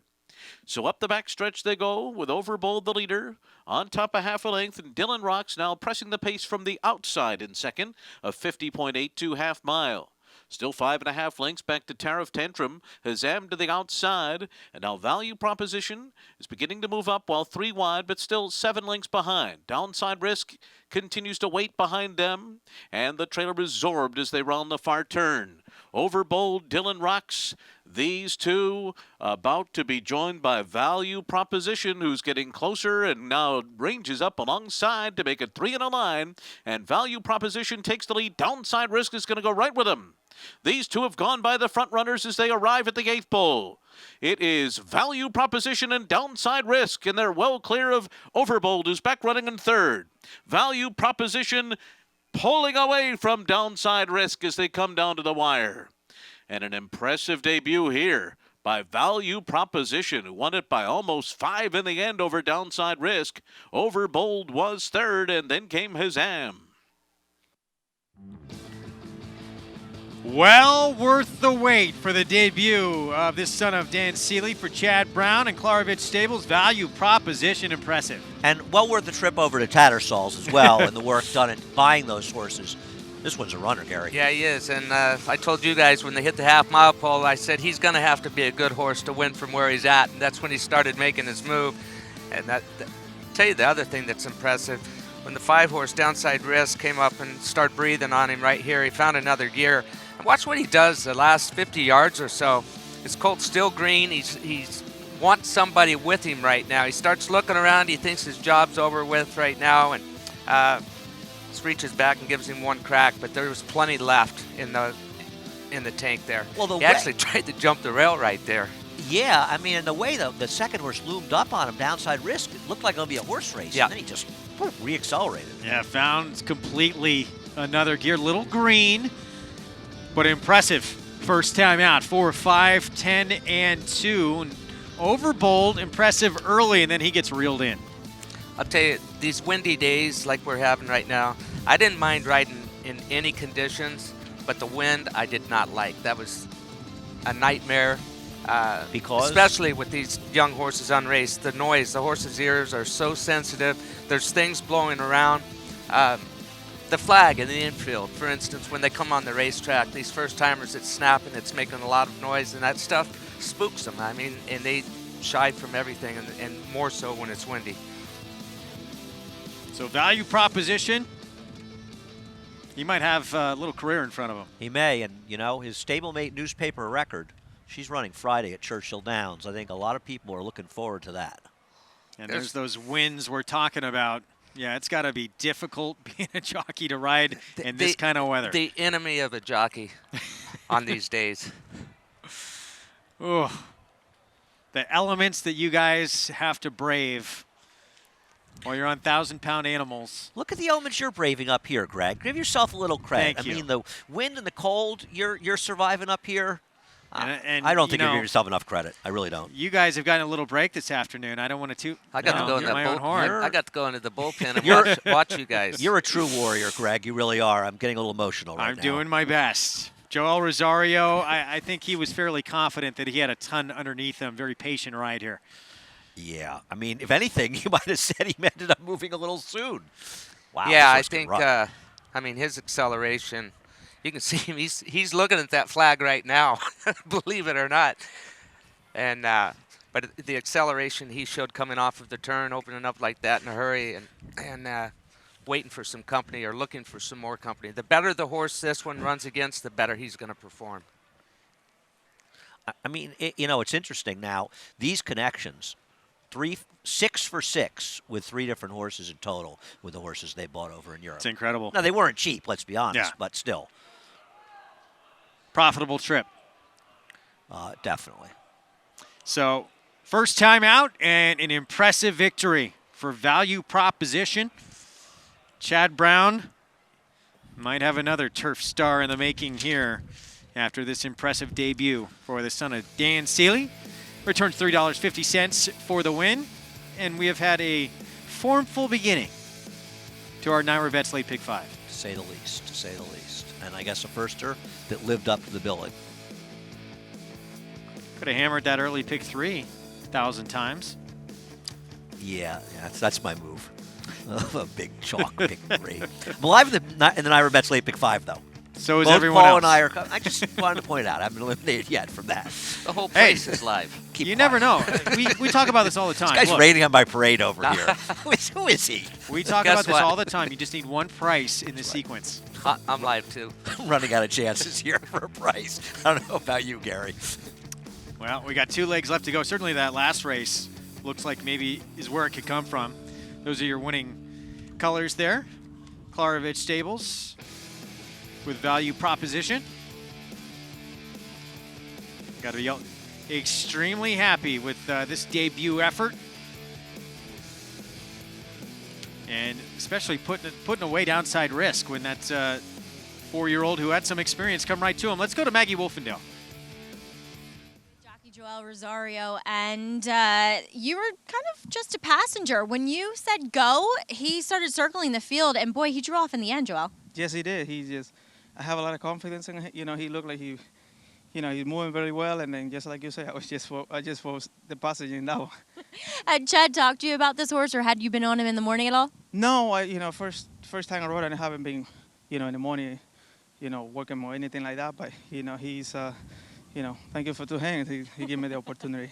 Well, your first day riding back here in New York, but it's a brief stay as you'll be heading down to Churchill in Kentucky, a board game winner. And Joel, this is a horse that has been somewhat unlucky this year, but considering the preps he's had under his belt for Bob Baffert, do you think he's heading into this Derby firing on all cylinders and heading back to the place where he won the Breeders' Cup Juvenile? Yeah, he's a good horse. He got beat the last couple of times.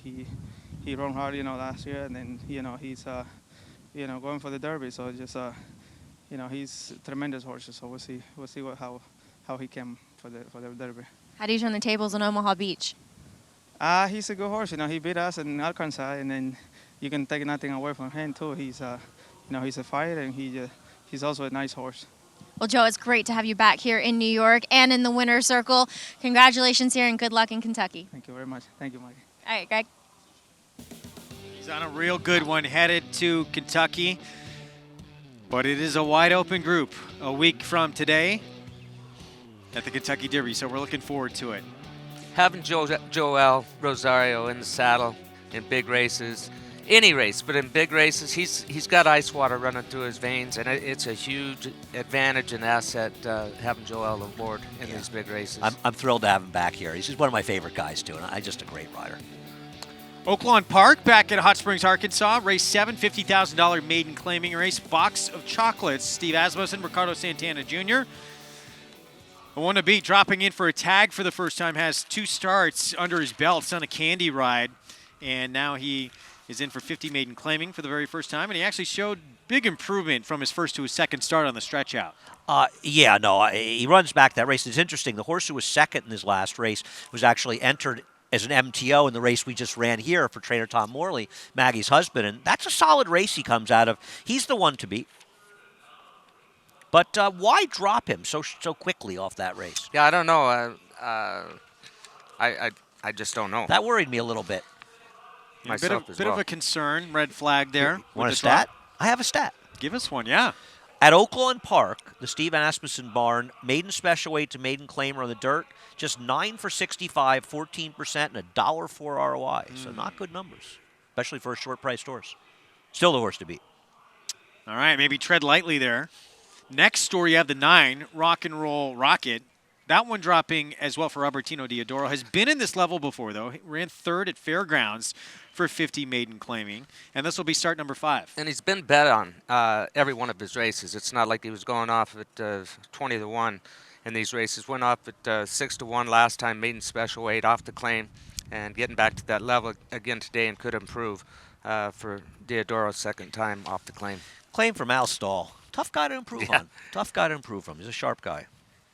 Well, this one, maybe another contender near. This horse woke up a little bit, dropping to this level last start, but that was on a muddy racetrack. Boy, it's been a tough meet for Donnie Van Hemel, huh? Just 4 for 60 and change. Isn't he going to be hounded in here by the 7 Replete? I thought Replete stretching out was going to show speed. I like Replete, by the way, in case you're wondering. Blinkers on Replete for Dallas Stewart. Stretching out. And showed, if you could show the same kind of speed first time out, he showed speed sprinting and now gets blinkers on. Yeah, he's going to show speed. Yeah. For sure. I kind of like him on the stretch out a little bit. He's had enough, his sire. Second in the Breeders' Cup, that sort of not strong Breeders' Cup race. Never ran another good race, I don't think, right? Same, does he have to, not, he was a Doug O'Neill horse, right, for Redham? Yes. Yes. Here's Replete, who we're talking about. So that equipment change today, looking to just hit the board for the first time this afternoon. We'll see. Can he get the lead and keep on going? David Cohen battling for that jockey title with Ricardo Santana Jr., who's on the 10 here. Box of Chocolates. Vic Stoffer with the call. You're watching America's Day at the Races on Fox Sports 2 and MSG+. They're at the post. They're off. Kinetic Swagger broke very well. So did Better Charge It. Box of Chocolates on the move in the center. These 3 are quickest. Then Replete and Rock and Roll Rocket, followed by Argudo and Campaign Spy. Next, it's Wave Runner and Gold Note, and Trouble after the start for Georgia Deputy to drop back to last. So Better Charge It is the leader to the backstretch from Box of Chocolates, who's 2 lengths behind in the second. Then Kinetic Swagger, and at the rail, moving up is Replete, and Replete saves some ground and moves up to be a joint second now. Then comes Rock and Roll Rocket, 5th with 5 lengths to make up, 2 in front of Campaign Spy and Argudo. Wave Runner has 9 lengths to make up, and Wave Runner is 2 in front of the 2 trailers, which are Georgia Deputy and Gold Note. To the half-mile pole they race. The 16th pole is the finish line, and Better Charge It is the leader.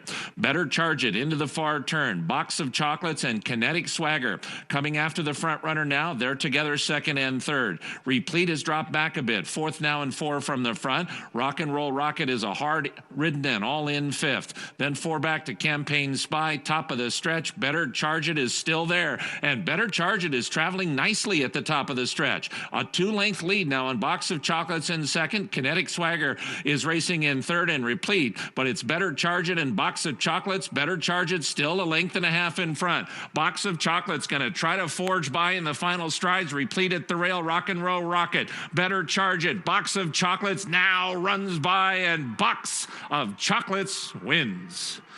Box of Chocolates beat Better Charge It. Rock and Roll Rocket was third, and Kinetic Swagger finished 4th.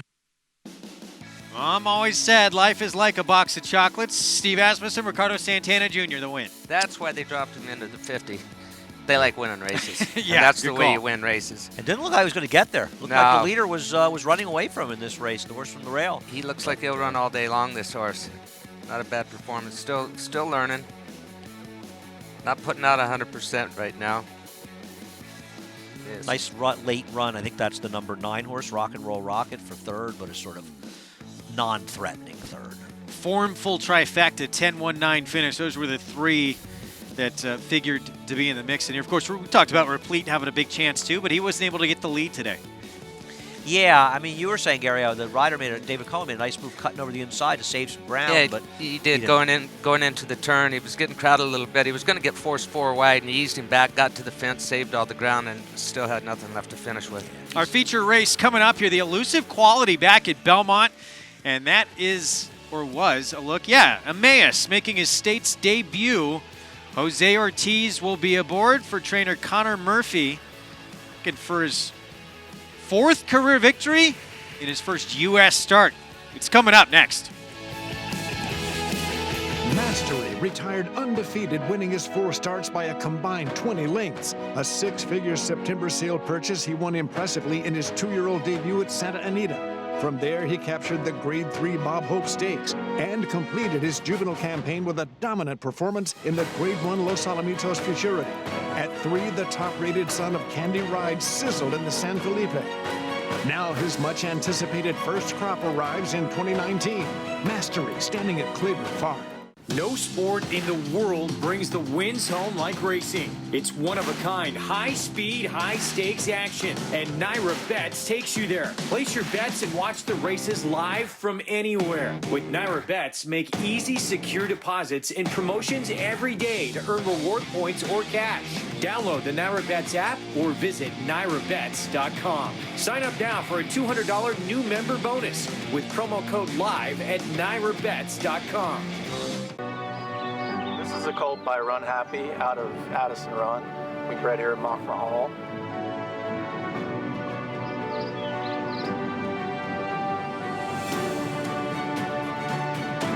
Well, he's a big, strong, good bone, big old hip on him. Moves really well. Has that kind of big cat-like walk when he just relaxes and gets rolling up and down the lane. Run Happy, standing at Claiborne Farms. It's America's original sport, and no one covers it better than americasbestracing.net. From the sport to the lifestyle, the best races, horses, and destination venues, cocktails, gambling, fashion, and more. americasbestracing.net is a sport for you. Live it, love it, bet it.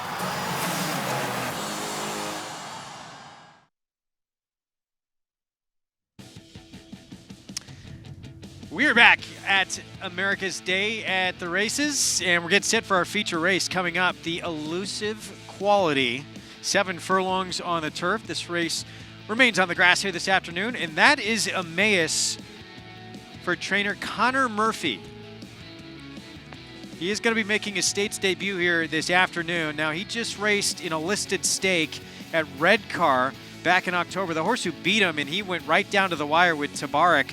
Tabarak group placed in his career, 6-time winner on the grass. Yeah, and I like this horse. I like his form, and one of the things I like about it, not only his time form, but I like that he's won on some heavy ground over in Europe, one of his wins, and he's just a horse that I think has a lot of upside coming over here. He actually won on heavy ground. We've got, the reason I like this, that he's won on it, is we've got yielding ground today. Well, you know, we certainly saw it. And this is on the Widener course. That's the outside course. The inner turf, I mean, they ran slowly last race. We saw it. There was a lot of rain yesterday. And how about this? So his trainer is Connor Murphy. Connor Murphy made a 5-race parlay wager back in 2012 at the Cheltenham Festival. $75 bet. Wins by a nostril in the final leg of that sequence. He takes home $1.5 million as a result. With that money, starts his own stable. How do you think the bookmakers felt that took that bet? Tell them how they felt. Well, first of all, they cap it at that amount. It actually should have returned $5 million, but they capped it at 1.5. So you made a really dumb bet. Bad value. Yeah. I'd be annoyed. I'd hope I lost that photo. Should have got $3.5 million more. Big Handsome, meanwhile. I'll take the 1.5, thanks. This horse was becoming a superstar. Big Handsome won the first 3 starts of his career, including a stakes race here at Belmont in the Paradise Creek. Then they decided to stretch him out. He got beat, and he's not returned to the winner's circle since. And he doesn't have the best of trips in here. He gets packed wide coming into the stretch, which isn't a horrible thing at the fairgrounds. But watching down through the stretch, he starts leaning in and crowds some horses down inside. Doesn't run a real straight path. He's late switching leads. He finally switches over right there. But he's coming late, coming hard. But you can see he wasn't 100% focused. And I'd look for him to run a little straighter today. Manny Franco climbing aboard. I give him a big shot. And that race was one wire to wire, so it's not like the race fell apart. Right. It certainly wasn't running his wheelhouse. And going 7 today, I'd love to see him a little more engaged early because he used to have plenty of speed. I think he will be with Manny aboard. Well, that was his first race since June of last year. It came March 9th of this year. Big Handsome on the board is the 3-2 favorite. For $20,000, I'll take Therapist, Alex. Gelding returning as a 4-year-old for the first time here. And this horse undefeated, 3 for 3 at Belmont on the grass. What did this horse do to Christophe Clement to Gelding? I'll tell you one thing. He is going to appreciate the return to one turn. if you look at him, his explosive move, it's really better, I think, in these one-turn races. Now, to be fair, when he won the New York Stallion Series here, 4 back at this distance, he got a very rapid pace, and he wasn't facing the kind of tough horses he's facing here. But he's also run well enough against some very good horses. I mean, he was 3rd behind a horse breaking the rules last time for Shug, who's an extremely talented runner. I've got a feeling that the riders have been coming back and his last couple of races telling Christoph, you know what, he's just not putting anything out. He's not focusing, not paying attention, and so he did the ultimate equipment change. Just like Big Handsome, he won the first 3 starts of his career. Then he suffered defeat, but he has come back to win since that time. 6 for 10 in his career. It's time for a Paddock report. We are going to check in with Maggie Wolfendahl. Thanks, Greg. And this is a fun little field for this elusive quality, going the 7 furlongs. And it might be a stretch for the first horse I'm going to talk about, as he does come out of those 5 furlong sprints at Gulfstream Park. And that is number 2, a Fixed Point here, a horse that Phil Serpy picked up out of a maiden claimer and has done little wrong with him since. I mean, his lone defeat, 2 defeats, one came over yielding turf and the other came in a stake last time against probably the best turf sprinter in the country, and Imprimis. But Fixed Point has impressed me here in the paddock, guys.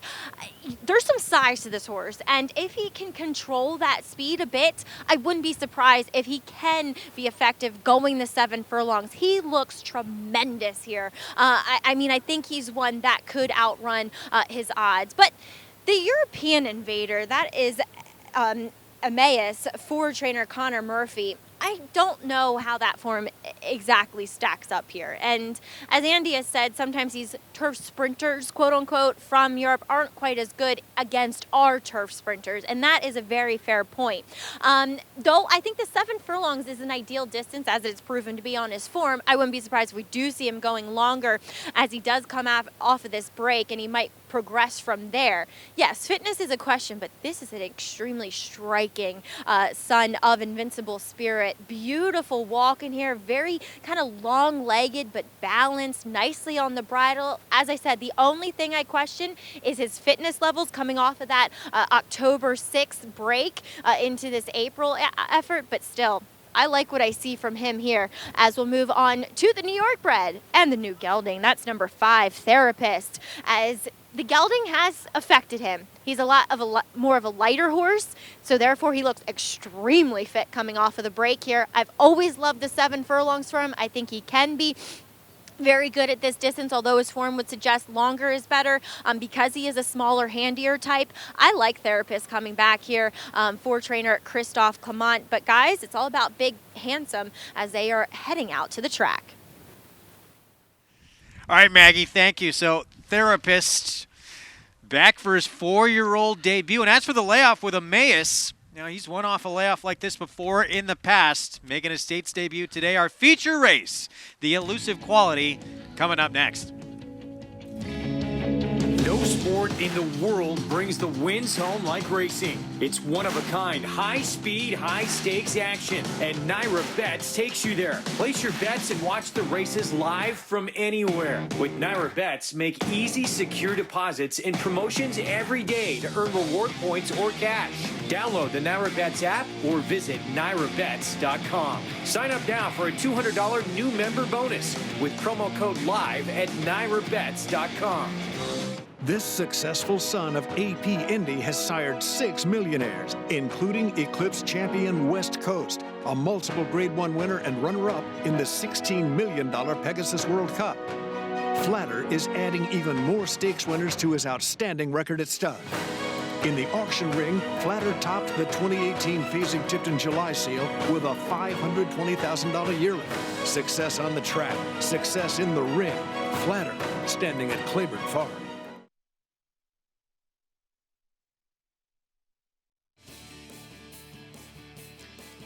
We're back on America's Day at the Races, brought to you in part by America's Best Racing. Getting set for our feature race coming up. The Elusive Quality and Big Handsome are 7-5 favorite.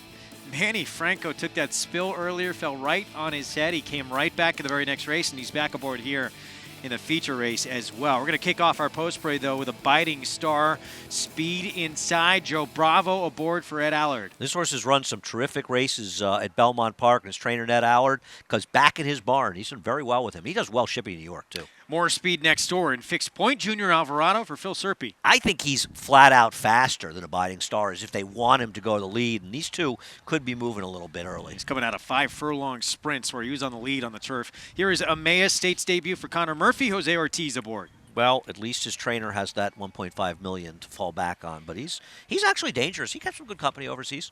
Therapist recently gelded 4-year-old debut for Christophe Clement. Well, this is a horse that's won 7 furlong race. Might have been one of his most impressive races.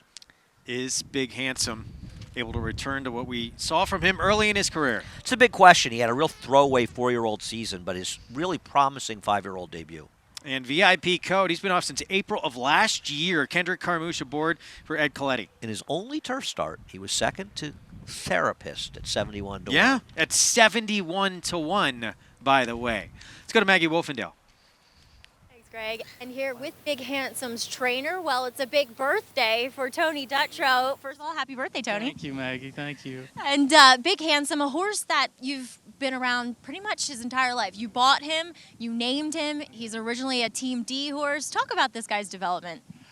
Well, he was such a beautiful yearling, and we purchased him. And then I found myself calling him Big Handsome all the time, so I named him Big Handsome. And he's really gotten a lot done for us, so we've been very happy with him. I mean, besides a soft turf race, he's never been out of the trifecta on the turf. And Tony, his last race down at the fairgrounds, I don't know about you, but I think when the rails are out down there, it's very hard for horses to come from off the pace and wide. But he was that, second behind a gate-to-wire winner. Yeah, the winner was good that day on the rail, and I was unaware of what you just told me. I don't have the experience there at the fairgrounds as like you do, but Big Handsome was wide, and he finished up good. He's trained very well for this race today, and he's back on a course that he's been successful on. So we have every reason to believe that he'll run well for us today. And is there reason to believe that the 7 furlongs might be the perfect and most ideal distance for him? Maggie, I think anything less than that is not good for him. 7 is super. I think a mile around one turn is also very, very good for him. But I know there's a little give in the ground today. I'm not expecting that, or I'm hoping that's not an issue. But he's been very good here at Belmont Park. That he has. Well, looking to make it a big birthday for you with Big Handsome, Tony. Thank you again, Maggie. All right, guys, let's see if Big Handsome can get the job done. That would be tremendous on Tony Dutrow's birthday. So happy birthday to Tony, and we'll see if Big Handsome can deliver a birthday gift for him. As a birthday gift to Tony, we're not going to sing happy birthday to him. No, it's one a gift wants to to everybody, hear that. Actually. No one wants to hear that from us. Well, there he is. So 8 to 5, and again, 5.5 furlongs, that's not really what he wants to do. He ran very good last time out. Yeah. And off the bench. He did. I agree. I think by post time, he and Therapist will be very similar prices, because if you look at the doubles, they're very similar in those prices. I kind of, in my heart, I want this horse to get back to his good form, because he was a very good horse as a 3-year-old. Yeah, I think that this distance is going to be perfect for him the way that he ran last time out. But the one worry I have is last year in the Shakertown Grade 2 race at Keeneland, he hit a soft turf course, and it's the worst race on his form. Maybe there were other reasons for that, but that is one reason for concern today. Yeah, listed as yielding right now, so we'll see if he can overcome that. Check in with Paul LaDuca and Maggie again.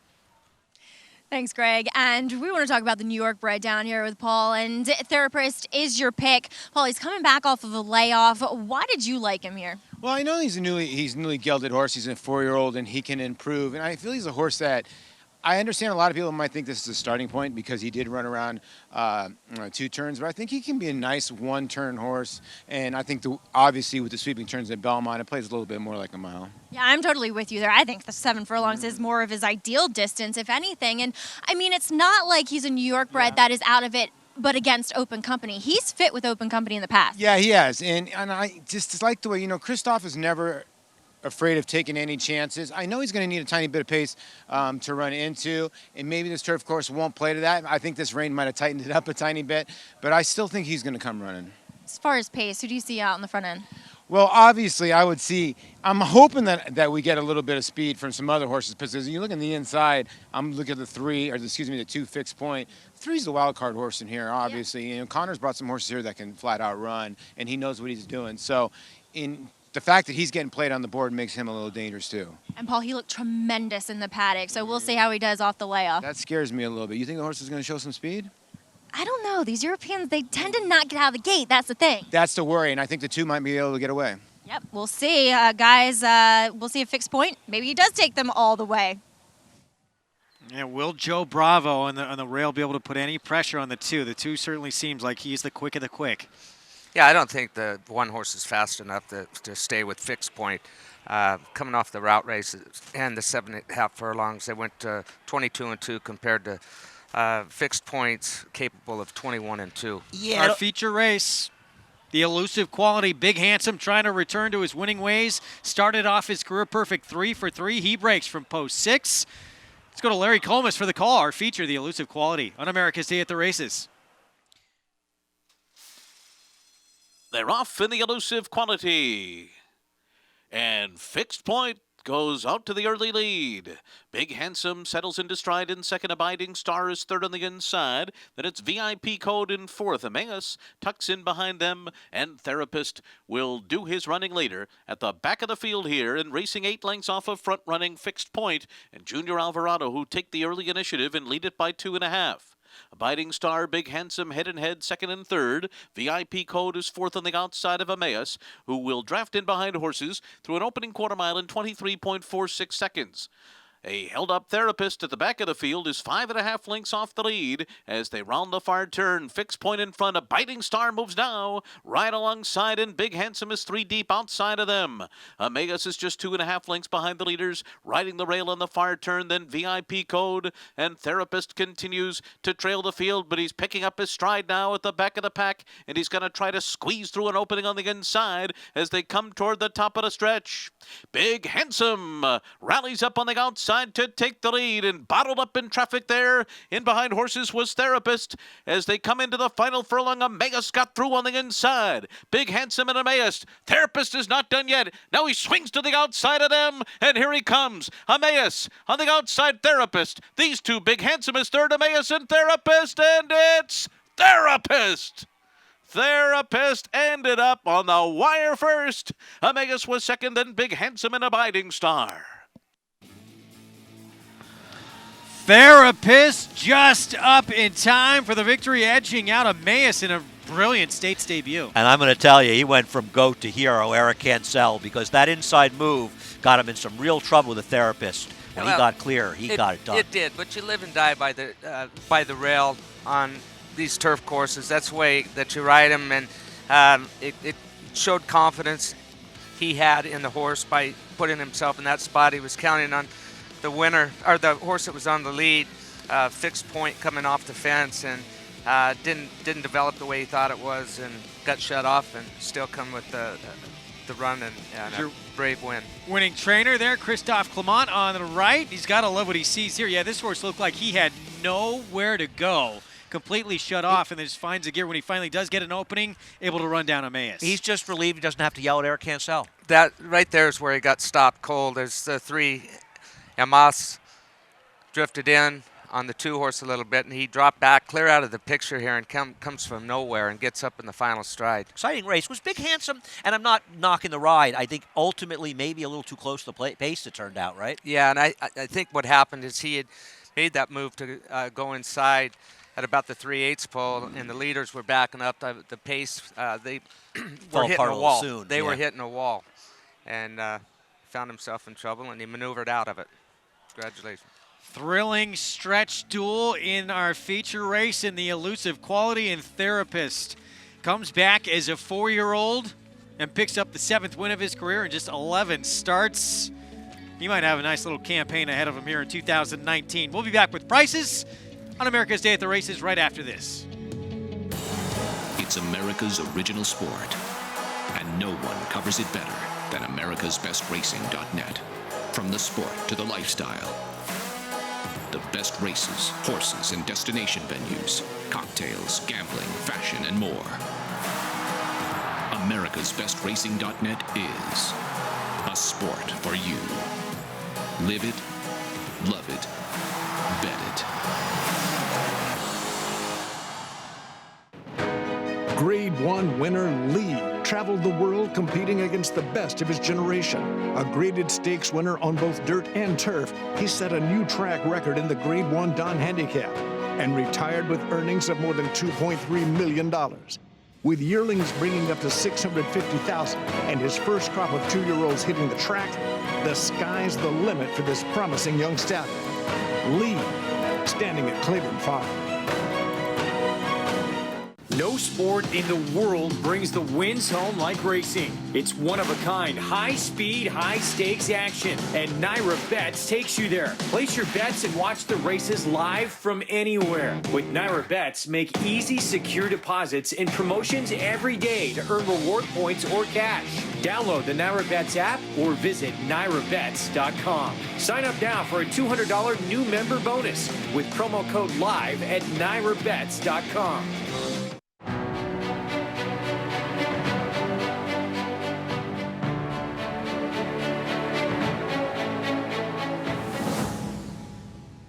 Run Happy is simply super. He polishes off an outstanding campaign with a dominant victory in the Malibu. No medication, no problem. Run happy, standing at Claiborne Farm.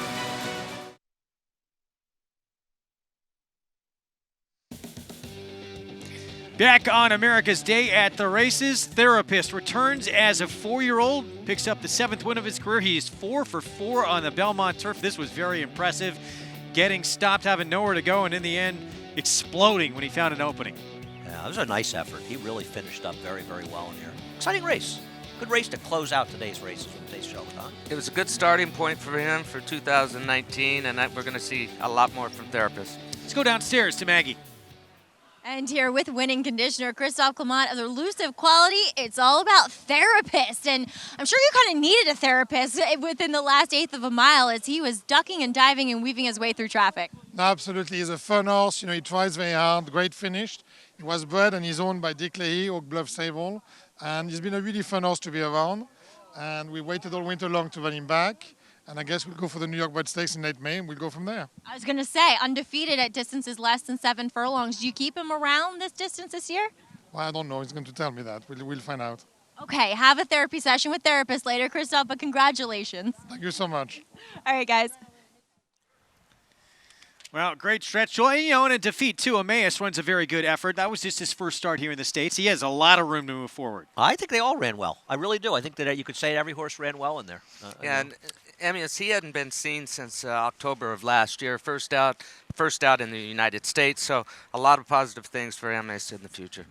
Naira Bets Late Pick 5 follow along. It has been a very formful afternoon. One leg still to come.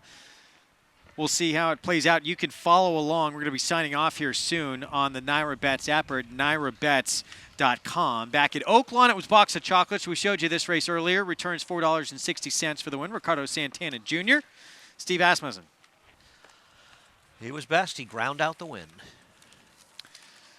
This show just about in the books here. We're going to sign off soon here. We are back tomorrow on Fox Sports 2 from 2 to 6 Eastern Time. MSG Plus run 4 to 6.